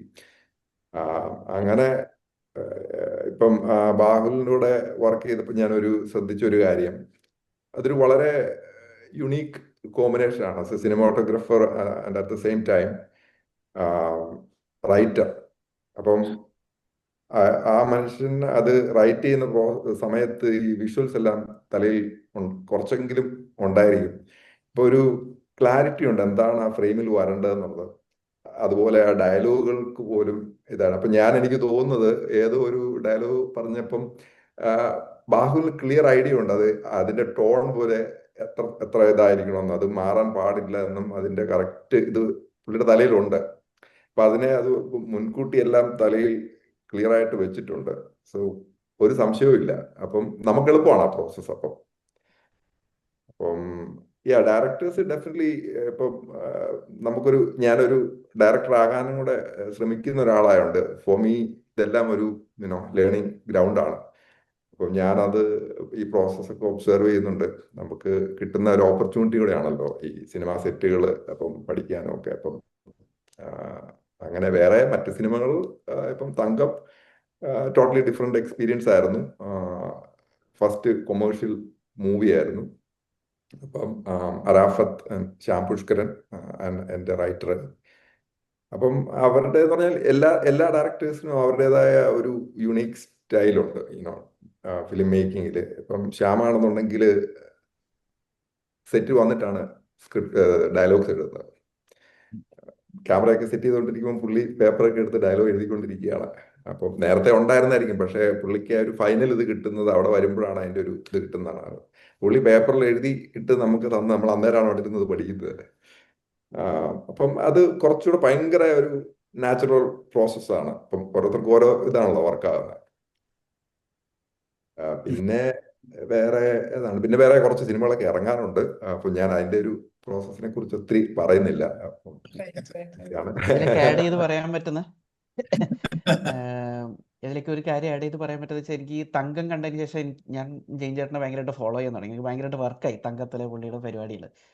അപ്പോൾ അത് കണ്ടതിന് ശേഷം മുന്നിലേക്ക് ഉണ്ടായിരുന്ന ആദ്യത്തെ വർക്ക് കേരള ക്രൈം ഫയൽസ് ആയിരുന്നു. അപ്പോൾ അതിൻ്റെ ഏതെങ്കിലും ഒരു ക്യാരക്ടറിലേക്ക് പുള്ളി ചെയ്താൽ കൊള്ളായിരുന്നു എന്നുള്ള രീതിയിൽ ഇങ്ങനെ ആഗ്രഹിച്ചിട്ടുണ്ടായിരുന്നു. അപ്പോൾ പക്ഷെ ഒരുവിധം എല്ലാം കാസ്റ്റിംഗ് ആയി കഴിഞ്ഞും താനും. ഒന്ന് ഏതോ ഒരു ക്യാരക്ടർ ഏതാണെന്ന് ഞാൻ ഇപ്പോൾ ഓർക്കുന്നില്ല, ഒരു ക്യാരക്ടറിനെന്നാൽ ജെയിൻ ചേട്ടനെ പിടിച്ചാലോ എന്നുള്ള രീതിയിൽ നമ്മൾ ഡിസ്കഷൻ എടുക്കുക, എന്താ അങ്ങനെ ചെയ്യാമെന്ന് വിചാരിക്കും. എന്നിട്ട് നമ്മുടെ പ്രൊഡക്ഷൻ ആള് ബന്ധപ്പെട്ടിട്ട് പറഞ്ഞു പുള്ളി ഇവിടെ സ്ഥലത്തില്ല, പുള്ളി പുറത്തെവിടെയാണ് എന്ന് പറഞ്ഞിട്ട്. അപ്പോൾ ഒരു ദിവസത്തെ വർക്കേ ഉള്ളൂ. അപ്പോൾ ക്യാരക്ടർ ബാക്കിയെല്ലാം ഫിൽഡ് ആയതുകൊണ്ട് തന്നെ ഒരു ദിവസത്തെ ആ ക്യാരക്ടറിന് ഒരു ദിവസത്തെ വർക്കേ ഉള്ളൂ എന്നുള്ളത് കൊണ്ട് പിന്നീട് ഏതായിരുന്നു എന്ന് എനിക്ക് ഓർമ്മ, ഞാൻ ഓർമ്മ വരികയാണെങ്കിൽ ഞാൻ ഇൻ ബിറ്റ്വീൻ ഡിസ്കഷൻ ഞാൻ ആഡ് ചെയ്യാം. അപ്പോൾ പുള്ളി സ്ഥലത്തില്ല, അപ്പോൾ ഈ ഒരു ദിവസത്തെ വർക്കിന് വേണ്ടി പുള്ളി പുറത്തുനിന്ന് ഇങ്ങോട്ട് വരുത്താൻ ബുദ്ധിമുട്ടിക്കേണ്ട എന്നുള്ള രീതിയിലാണ് പിന്നീട് അത് മാറിപ്പോയത്. പിന്നെ എക്കോ വന്നപ്പോൾ അഗെയിൻ ജെയിൻ ചേട്ടൻ എന്തെങ്കിലുമൊക്കെ ആയിട്ട് ഇതിൽ വേണമെന്ന് പറയുന്നൊരു ആഗ്രഹം ഉണ്ടായിരുന്നു. അപ്പോൾ ഈ പറഞ്ഞ ഞാൻ നേരത്തെ ചിന്തിച്ചതിന് സ്റ്റീരിയോ ടൈപ്പിനെ നേരെ പൊളിക്കുന്നത് അഗെയിൻ ജനറലൈസേഷനെ ബ്രേക്ക് ചെയ്യാനുള്ളൊരു ഇൻറ്റൻഷൻ എന്നുള്ള രീതിയിൽ ഞാൻ ഈ 1950s സെൻട്രൽ ട്രാവൻകൂർ ഒന്നും കണ്ടിട്ടുണ്ടായിരുന്നില്ല ആ സമയത്തൊന്നും, അതൊന്ന് ആലോചിക്കണ സമയത്ത്. അപ്പോൾ പുള്ളി ആകെപ്പാടെ മനസ്സിൽ പതിഞ്ഞിരിക്കുന്നത് തങ്കത്തിലത്തെ ആ സൊഫിസ്റ്റിക്കേറ്റഡ് മുംബൈ പോലീസ്മാനായിട്ടാണ്. അപ്പോൾ അതിൽ നിന്ന് നേരെ ബ്രേക്ക് ചെയ്തിട്ട് തനി ലുങ്കി എടുത്തിട്ട് നാട്ടിൽ നടക്കണ ഒരാൾ എന്ന് പറയുന്ന രീതിയിൽ ആദ്യം അപ്പൂട്ടി ആക്കണോ എന്നൊക്കെയുള്ള ഒരു ചാഞ്ചോട്ടം വന്നു. പക്ഷെ Apputty was one of the first decided casting ആയിരുന്നു. എന്നെ എഴുതുന്ന സമയത്ത് തന്നെ ഏകദേശം അത് അശോകേട്ടൻ്റെ ഒരു രൂപം മനസ്സിലുണ്ടായിരുന്നു. എഴുതി കഴിഞ്ഞപ്പോൾ അശോകേട്ടൻ തന്നെ ആയിരിക്കും നല്ലത് എന്ന് പറയുന്നൊരു പരിപാടി ഉണ്ടായിരുന്നു. ബട്ട് ജെയിൻ ചേട്ടനെ ഇൻക്ലൂഡ് ചെയ്യാൻ വേണ്ടിയിട്ട് അശോകേട്ടനെ പാപ്പച്ചനാക്കി ജെയിൻ ചേട്ടനെ അപ്പൂട്ടി ആക്കണോ ഇങ്ങനെയൊക്കെ കുറേ ആലോചിച്ചിട്ടുണ്ടായിരുന്നു. പിന്നെ വേണ്ട, അത് അശോകേട്ടൻ തന്നെ ആയിരിക്കും അപ്പൂട്ടിക്ക് കറക്റ്റ്. കാരണം സിനിമ തുടങ്ങി വരുന്നതുള്ളൂ. അപ്പോൾ കുറച്ചും കൂടെ പണ്ട് തൊട്ടേ ആൾക്കാർക്ക് വളരെ ഫെമിലിയർ ആയിട്ടുള്ള ഒരു ഫേസ് സിനിമയുടെ തുടക്കം തൊട്ടേ ഉള്ളത് നല്ലതാണ്. കാരണം കുറച്ച് കഴിഞ്ഞിട്ട് വരാൻ പോകുന്ന മെയിൻ ക്യാരക്ടേഴ്സും ഇപ്പോൾ പിയൂസിൻ്റെ ക്യാരക്ടറല്ലോ മലാത്തി ചേർത്തിയുടെ ക്യാരക്ടറൊന്നും അധികം ഫെമിലിയർ അല്ലല്ലോ. അപ്പോൾ ആളുകൾക്കൊരു ആങ്കറേജ് കിട്ടാൻ വേണ്ടിയിട്ട് തുടക്കത്തിൽ വിനീതേട്ടനും അശോകേട്ടനും ഉണ്ടെങ്കിൽ കുറെ നമുക്ക് നമ്മുടെ ആളാ, നമ്മൾ പണ്ട് തൊട്ടേ കണ്ട് ശീലിച്ച ആൾക്കാരാന്ന് പറയുന്നൊരു ഒരു അഫെക്ഷൻ ചിലപ്പോൾ സിനിമയോട് തോന്നുമായിരിക്കാം. എന്നുള്ളത് കൊണ്ടാണ് അതിൽ വലിയ റിസ്ക് എടുക്കേണ്ടെന്ന് തോന്നിയത്. പിന്നെ ഇപ്പം എവിടെ ജെയിൻ ചേട്ടനെ കയറ്റും എന്ന് ആലോചിച്ചപ്പോൾ പിന്നെ പാപ്പച്ചനാക്കിയാലോ എന്ന് ആലോചിച്ചു. അതായത് നേവിക്കാരൻ നാരായൺ ചേട്ടൻ്റെ ക്യാരക്ടറിൻ്റെ കൂടെ നടക്കണ ലോക്കൽ പോലീസുകാരൻ, റിട്ടയർഡ് പോലീസുകാരൻ. അപ്പോൾ അയാൾക്ക് ഈ പറഞ്ഞ ഒരു പോലീസുകാരൻ്റെ മറ്റേ അറ്റയർ എന്നുള്ള രീതിയിലല്ല, അയാൾ ആ ഫീൽഡ് വിട്ടിട്ട് തനി നാട്ടും പുറത്തെ ലുങ്കിയും ഷർട്ടും ഇട്ടിട്ട് നടക്കുന്ന ഒരാൾ, വെള്ളയും വെള്ളം ഇട്ടിട്ട് നടക്കുന്ന ഒരാൾ, തനി rural language and body language എന്നുള്ള രീതിയിൽ. അപ്പോൾ അങ്ങനെ ആലോചിച്ച് വന്നപ്പോൾ ഇവിടെ ഇടിച്ചതെന്ന് വെച്ച് കഴിഞ്ഞാൽ നേവിക്കാരനായിട്ട് നാരായൺ ചേട്ടനെ കാസ്റ്റ് ചെയ്തു. അപ്പോൾ നാരായൺ ചേട്ടൻ്റെ ഒരു ഫിഗറും ജെയിൻ ചേട്ടൻ്റെ ഒരു ഫിഗറും രണ്ടും ഒരുമിച്ച് വരുമ്പോൾ ഒരു കോൺട്രാസ്റ്റ് കിട്ടുന്നില്ല. രണ്ടാളും ഒരേപോലെ കട്ടക്ക് സൊഫിസ്റ്റിക്കേറ്റഡ് ആയിട്ട് നിൽക്കുന്നത്. അപ്പം അങ്ങനെ വന്നപ്പോഴാണ് ആ ഒരു കോൺട്രാസ്റ്റും വേണമല്ലോ, എന്നാലേ അതിനൊരു ഒരു ഒരു ഡൈനാമിക്സ് ഉണ്ടാവുള്ളൂ. അങ്ങനെയാണ് ശരി, അങ്ങനെയാണെങ്കിൽ വേണ്ട, അത് പാപ്പച്ചൻ സഹീർ മുഹമ്മദ് എന്ന് പറയുന്ന ആർട്ടിസ്റ്റിനാവാം എന്ന് വിചാരിച്ചു. അപ്പോൾ പിന്നീട് ഈ ഏരിയ വന്നപ്പോൾ പിന്നെ അധികം ഓപ്ഷൻസും ഇല്ല ഇതിൽ കാസ്റ്റ് ചെയ്യാൻ. പിന്നെ ആകപ്പാടെ ഉണ്ടായിരുന്ന ലാസ്റ്റ് അത്താണിയായിരുന്നു നമ്മുടെ ജോപ്പൻ എന്ന് പറയുന്ന കുര്യച്ചൻ്റെ മകൻ ക്യാരക്ടർ. അത് ഇങ്ങനെ അത് ജെയിൻ ചേട്ടനായാലോ എന്ന് പറഞ്ഞപ്പോൾ തന്നെ എല്ലാവർക്കും കയറി പിടിച്ചു. എല്ലാവരും ഷാഫിക്കൊക്കെ ആയിരുന്നു അത് അടിപൊളിയായിരിക്കും കേട്ടോ എന്ന് പറഞ്ഞിട്ട് നമ്മുടെ കൺട്രോളർ ഷാഫി ചമ്മാട് അത് അടിപൊളിയായിരിക്കും കേട്ടോ എന്നൊക്കെ പറഞ്ഞു. കാരണം കുര്യച്ചനായിട്ട് സൗരഭ് സച്ദേവെ നമ്മൾ ഉദ്ദേശിച്ചിട്ടുണ്ടായിരുന്നു. അപ്പോൾ ആ പുള്ളിയുടെ ഒരു ഓറ അല്ലെങ്കിൽ ഒരു ഒരു ഒരു ഫിഗറുമായിട്ടൊക്കെ മാച്ച് ചെയ്യുന്ന പുള്ളിയുടെ മകനാണെന്ന് പറയുമ്പോൾ ഉണ്ടാകുന്ന ഒരു ഗമ ജെയിൻ ചേട്ടന് കിട്ടും എന്നൊക്കെ പറഞ്ഞിട്ട് എല്ലാവരും അഭിപ്രായമൊക്കെ പറഞ്ഞു. അങ്ങനെ ജെയിൻ ചേട്ടൻ അതിലേക്ക് വരികയും ചെയ്തു. പിന്നെ ഈവൻ ജെയിൻ ചേട്ടൻ ഡബ് ചെയ്ത് പോയതിന് ശേഷം ഞാൻ ഷാഫിക്കും ഡിസ്കസ് ചെയ്തിട്ടുണ്ടായിരുന്നു. ചേട്ടൻ അറിഞ്ഞിട്ടില്ല, അതായത് കുര്യച്ചന് ഡബ് ചെയ്യാൻ അപ്പോഴും ആളുണ്ടായിട്ടുണ്ടായിരുന്നില്ല. അപ്പോൾ ഷാഫിക്കാണെന്ന് ചോദിച്ചത് നമ്മുടെ ജെയിൻ ചേട്ടൻ തന്നെ ചെയ്യുന്നതിനെ കുറിച്ച് എന്താണ് അഭിപ്രായം, എങ്ങനെ ഇരിക്കും എന്നൊക്കെ പറഞ്ഞിട്ട്. അപ്പോൾ പുള്ളി തിരിച്ചു പോയില്ലേ, പുള്ളി ഇന്ന് ഇത്രാം ദിവസം തിരിച്ചു പോകുമെന്നാണ് പറഞ്ഞത്. അപ്പോൾ പറഞ്ഞു നോക്ക് കുഴപ്പമില്ല, നമുക്ക് എന്തായാലും ആ കാസ്റ്റിങ്ങിൻ്റെ ഡബ്ബിങ് ഏറ്റവും അവസാനത്തേക്ക് വെക്കാം. അപ്പോൾ അതിനിടയിൽ നമുക്ക് ഓപ്ഷനുകൾ ഇങ്ങനെ ബ്രെയിൻ സ്റ്റോം ചെയ്തുകൊണ്ട് ഇരിക്കാം. ഇനി ജെയിൻ ചേട്ടനെ വരുത്തേണ്ട ഒരു ആവശ്യമാണെങ്കിൽ നമുക്ക് പുള്ളിയെടുത്ത് സംസാരിച്ചിട്ട് തിരിച്ച് അമേരിക്കയിൽ നിന്ന് വരുത്തേണ്ട സിറ്റുവേഷൻ വരികയാണെങ്കിൽ അങ്ങനെയും ശ്രമിക്കാം. അങ്ങനെ പല കപ്പാസിറ്റികളിൽ ഞങ്ങൾ ജെയിൻ ചേട്ടനെ ഇതിലേക്ക് ഇൻക്ലൂഡ് ചെയ്യാൻ ശ്രമിച്ചിട്ടുണ്ട് എന്ന് പറയായിരുന്നു. ബാഹുൽ നല്ലൊരു വായനക്കാരനാണെന്ന് കേട്ടിട്ടുണ്ട്. ബാഹുലിനെ വളരെ സ്വാധീനിച്ച ഒന്നോ രണ്ടോ പുസ്തകങ്ങളെ കുറിച്ച് പറയാം. ഇതുപോലെ വായിച്ചതിൽ ഏതെങ്കിലും സിനിമയിലേക്ക് അഡാപ്റ്റ് ചെയ്യണമെന്ന് തോന്നിയിട്ടുണ്ടോ? അഗൈൻ ഒരു ഒബ്ജക്റ്റീവ് ആൻസർ പറയാണ്ടിരിക്കാൻ വേണ്ടി നോക്കുകയാണെ. ഞാൻ നല്ലൊരു വായനക്കാരനാണോ എന്ന് വെച്ച് കഴിഞ്ഞാൽ എനിക്ക് അറിഞ്ഞൂടാ. ഞാൻ ഇപ്പോൾ ശ്രമിക്കുകയാണ്. അത് ഈ സർവൈവൽ സ്ട്രഗിളിൻ്റെ ഭാഗമായിട്ട് ഞാനിപ്പോൾ വായന സ്വയം പുഷ് ചെയ്ത് ശ്രമിക്കുകയാണ് കൂടുതൽ വായിക്കാൻ വേണ്ടിയിട്ട്. കാരണം ഞാൻ പരിചയമുള്ള ആൾക്കാരെ ഫ്രണ്ട്സിൻ്റെ അടുത്തൊക്കെ വെറുതെ എപ്പോഴെങ്കിലും കാഷ്വലി വെച്ച് സംസാരിക്കുമ്പോഴൊക്കെ അവർ മറ്റ് പ്രൊഫഷണലുള്ള ആൾക്കാരാണ്. IT ജോലി ചെയ്യുന്നവർ, ബാങ്കിൽ ജോലി ചെയ്യുന്നവർ, എഞ്ചിനീയറിംഗ് പ്രൊഫഷനിലുള്ളവരൊക്കെ. ഇവരൊക്കെ അവരുടെ ജോലി സമയം സ്ട്രെസ്ഫുൾ വർക്കൊക്കെ കഴിഞ്ഞിട്ട് കിട്ടുന്ന സമയത്തൊക്കെ അവർ ഇഷ്ടംപോലെ വായിക്കുന്നുണ്ട്. ഈ പ്രൊഫഷനിലുള്ള ആളായിട്ട് പോലും ഞാൻ അതിനു വേണ്ടി ആവശ്യത്തിലുള്ള വായന നടത്തുന്നുള്ള അതിന് വേണ്ടി എഫേർട്ടും ഇല്ല എന്ന് പറയുമ്പോൾ അത് ഭയങ്കര ഗിൽട്ട് തോന്നാറുണ്ട്. ഇപ്പോൾ റീസെൻ്റ്ലി കഴിഞ്ഞ ആഴ്ച ഖത്തറിലൊരു പ്രോഗ്രാം ഉണ്ടായിരുന്നു, ഒരു വേൾഡ് മലയാളി ഫെഡറേഷൻ്റെ. അപ്പോൾ അവിടെ പോയപ്പോൾ ഒരുപാട് പേരെ പരിചയപ്പെട്ടു, ഒരുപാട് സഹൃദയരുണ്ടായിരുന്നു. അപ്പോൾ അവരൊക്കെ ഒടുക്കത്തെ വായന, ഒരു രക്ഷയില്ല. അവർ വായിക്കാത്ത ബുക്കുകളില്ല, അറിയാത്ത ആൾക്കാരില്ല. അവർ പലതും വായിച്ച ബുക്കുകളെ കുറിച്ച് എന്നോട് പറയുന്ന പല റൈറ്റേഴ്സിൻ്റെ കാര്യങ്ങൾ മെൻഷൻ ചെയ്യുന്നു. അപ്പോഴൊക്കെ എനിക്ക് ആലോചിക്കും ഇവർ ഈ പറഞ്ഞ സമയം അവിടെ ആകപ്പാടെ ഒരു വെള്ളിയാഴ്ച കാണുന്ന ഒരു ദിവസം കാണുന്ന ലീവ്, പിന്നെ വൈകുന്നേരം രാവിലെ 8:30 ഇറങ്ങി വൈകുന്നേരം 6 മണി വരെ ജോലി, ഇതും കഴിഞ്ഞിട്ട് ഇവർക്ക് ഇതൊക്കെ വായിക്കാൻ സമയമുണ്ട്, എനിക്കെന്താ ഇതൊന്നും പറ്റാത്തതെന്ന് പറയുന്ന ഒരു കുറ്റബോധം എനിക്ക് എപ്പോഴും തോന്നാറുണ്ട്. അപ്പം ഞാൻ ആക്ച്വലി ഇപ്പോൾ വെരി റീസെൻ്റ്ലി ആണ് ഞാൻ ഈ പറഞ്ഞ അതിൻ്റെ ഒരു ഡെൻസിറ്റി ഒന്ന് കൂട്ടിയത്, ഒന്ന് അഗ്രസീവായിട്ട് ഒബ്സസീവായിട്ട് സ്വയം ഫോഴ്സ് ചെയ്തിരിക്കാൻ ശ്രമിച്ചത്. അല്ലെങ്കിൽ ഞാൻ അത്ര ഒരു ഒരു അങ്ങനത്തെ ഒരു റീഡറൊന്നും അല്ലായിരുന്നു. ഇപ്പം പിന്നെ എന്തായാലും വായിച്ച് തീരുള്ളൂ. ഞാൻ പല സ്ഥലത്തും പറയാറുള്ള പോലെ എനിക്ക് അധികം പ്രായവും അറിവും അനുഭവ പരിചയമൊന്നും ആയിട്ടില്ല. അപ്പോൾ എഴുതാനോ ആലോചിക്കാനൊക്കെ ഉള്ളൊരു ഇന്ധനം വേണമെങ്കിൽ, പെട്രോൾ വേണമെങ്കിൽ, വണ്ടി ഓടണമെങ്കിൽ പെട്രോൾ വേണമല്ലോ. ആ പെട്രോൾ വേണമെങ്കിൽ ഞാൻ കുറച്ച് റിസോഴ്സസ് കളക്ട് ചെയ്തേ പറ്റുള്ളൂ. അപ്പോൾ എൻ്റെ മുന്നിൽ ഇപ്പോൾ റിസോഴ്സസ് കളക്ട് ചെയ്യാനുള്ള ഒരു മാർഗം എന്ന് വെച്ച് കഴിഞ്ഞാൽ വായനയാണ്. അപ്പോൾ അതിനു വേണ്ടി ഇരുന്ന് വായിക്കുന്നതാണ്. ഇങ്ങനെ പല കാലഘട്ടങ്ങളിലും പല ബുക്കുകളാണ് സ്വാധീനിച്ചിട്ടുള്ളത്. അത് ആ കാലത്തിലെ പ്രായത്തിൻ്റെയും താല്പര്യത്തിൻ്റെ ഒക്കെ അനുസരിച്ച്. എന്നാലൊരു ഓൾ ടൈം ഫേവറേറ്റ് പോലെ ഇപ്പോൾ ആലോചിക്കാൻ പറ്റുന്ന ബുക്കുകൾ NM പിള്ളയുടെ ഞാൻ എന്ന് പറയുന്ന ആത്മകഥ വളരെ ഇഷ്ടമാണ്. അതൊക്കെ എക്കോടെ എഴുത്തിലേക്കൊക്കെ ഭയങ്കരമായിട്ട് കോൺട്രിബ്യൂട്ട് ചെയ്തിട്ടുണ്ട്. അത് വായിച്ചതിൻ്റെ ഒരു ഫൗണ്ടേഷൻ മനസ്സിലുണ്ടായിരുന്നുണ്ട്, പണ്ടെങ്ങാണ്ട് വായിച്ചതാണ്. പിന്നെ തസ്കരൻ മണിയമ്പിള്ളയുടെ ആത്മകഥ ബൈ ഇന്ദുഭവൻ ചേട്ടൻ, അത് വളരെയധികം സ്വാധീനിച്ച ഒരു ബുക്കാണ്. എന്ന് വെച്ചാൽ അതിൻ്റെ സിംപ്ലിസിറ്റി, വളരെ സ്ട്രെയിറ്റ് ഫോർവേഡ് ആയിട്ടുള്ള എഴുത്താണ്, വെച്ച് കെട്ടലുകളില്ല. 450 പേജുണ്ട് ബുക്ക്. അപ്പോൾ ഒരാളുടെ ബുക്ക് കുറച്ച് പേരെങ്കിലും ഈ കൂട്ടത്തിൽ വായിച്ചിട്ടുണ്ടാവുമായിരിക്കും എന്ന് വിചാരിക്കുന്നു. വായിച്ചിട്ടില്ലാത്തവരുണ്ടെങ്കിൽ ഒന്ന് വായിക്കാൻ ശ്രമിക്കുക, വായനാ താല്പര്യമുള്ളവർ. ഒരു കള്ളൻ്റെ ആത്മകഥയാണ്. 1970s തൊട്ട് ഒരു മിഡ് 90s വരെയുള്ള ഒരു തിരുവനന്തപുരം ഭാഗത്ത് ആക്റ്റീവായിട്ടുണ്ടായിരുന്ന ഒരു കള്ളൻ്റെ ആത്മകഥയാണ്. അത് ഇന്ദുഭവൻ ചേട്ടനാണ് അയാൾക്ക് വേണ്ടി എഴുതുന്നതെന്ന് മാത്രം.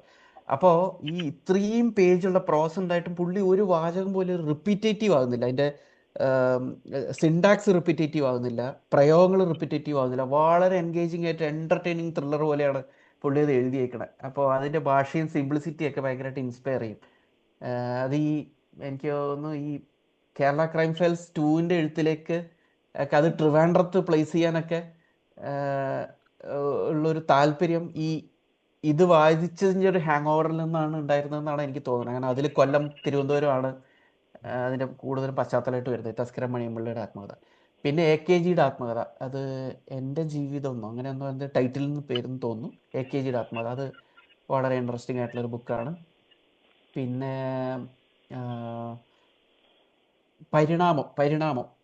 പരിണാമം എന്ന് പറയുന്ന നോവൽ ഭയങ്കര ഓൾ ടൈം ഫേവറേറ്റ് ആണ്. അത് പണ്ടെങ്ങാണ്ട് വായിച്ച അതെ, അത് പണ്ടെങ്ങാണ്ട് ഇറങ്ങിയതും ആദ്യം മനസ്സിൽ തോന്നിയതാ പരിണാമം ഒന്നും കൂടെ വായിക്കണം. അതെ, പരിണാമം. അപ്പോൾ അത് വളരെ ഇൻസ്പയറിംഗ് ആയിരുന്നു. അതിൻ്റെ ലേയേഴ്സും കാര്യങ്ങളൊക്കെ. അങ്ങനത്തെ ഒരു നോവൽ അതിന് മുന്നേ വായിച്ചു. അത് ഈ പറഞ്ഞൊരു ഒടുക്കത്തെ വ്യക്തിത്വമുള്ള ഒരു നോവൽ. അതിന് മുന്നേ അങ്ങനത്തെ ഒരു ഫോമാറ്റുള്ളൊരു നോവലില്ല. എനിക്ക് ആ നോവലിസ്റ്റും നാരായണപിള്ള സാറും ഒരു ഫോമാറ്റും പാലിക്കരുത്. പുള്ളി റിയൽ ലൈഫിലും പുള്ളിയെ പരിചയപ്പെട്ടിട്ടുള്ള ഒരാളുടെ അടുത്ത് ഞാൻ സംസാരിച്ചപ്പോൾ പുള്ളി പറഞ്ഞു പുള്ളി റിയൽ ലൈഫിൽ അങ്ങനത്തെ ഒരാളായിരുന്നു.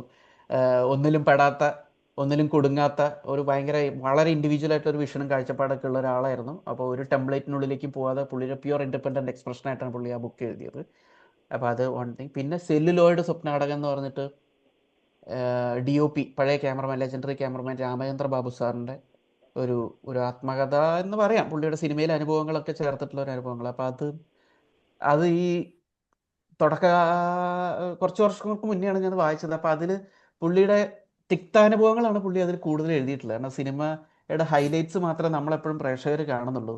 അപ്പോൾ പുള്ളിയെ പോലൊരു ലെജൻഡറി ക്യാമറമാൻ പോലും എന്തൊക്കെ സ്ട്രഗിൾസിലൂടെ കടന്നു പോകേണ്ടി വന്നിരുന്നു. അതായത് സ്ട്രഗിൾസ് എന്ന് പറയുമ്പോൾ സിനിമയിലേക്ക് എത്താൻ വേണ്ടിയിട്ടുള്ള നമ്മൾ കേട്ട് പരിചയിച്ചിട്ടുള്ള കോടമ്പാക്കത്തെ സ്ട്രഗിൾസോ പൈപ്പുവെള്ളം കുടിച്ച സ്ട്രഗിൾസോ അല്ല, സിനിമയിലേക്ക് എത്തിയതിന് ശേഷം ഓരോ സിനിമ ചെയ്യുമ്പോഴും ഈ നെവർ എൻഡിങ് സ്ട്രഗിൾസ് ആണ്. ഓരോ സിനിമയിലും ഓരോ പുതിയ തരം സ്ട്രഗിൾസ് ആണ്.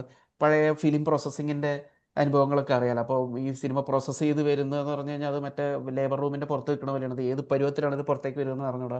അങ്ങനെ പലപ്പോഴും ഇത് പുറത്തേക്ക് വരുമ്പോൾ പുള്ളിക്ക് പണി കിട്ടിയിട്ടുണ്ട്. അതിൻ്റെ കളർ ആൻഡ് ടോൺ ചേഞ്ച് ആയി, ചിലത് ഡാർക്കായി, ചിലത് റെഡ് കളർ കൂടി. ഇതൊക്കെ അങ്ങനെ തന്നെ പ്രദർശിപ്പിക്കേണ്ടി വന്നിട്ടുണ്ട്. കാരണം ഇത് മാറ്റി പ്രിന്റ് ചെയ്യാനുള്ള ബഡ്ജറ്റ് പ്രൊഡ്യൂസറിൻ്റെ കയ്യിൽ ഉണ്ടാവില്ല. ഇങ്ങനെ ഓരോ സിനിമയിലും ഓരോരോ അനുഭവങ്ങൾ.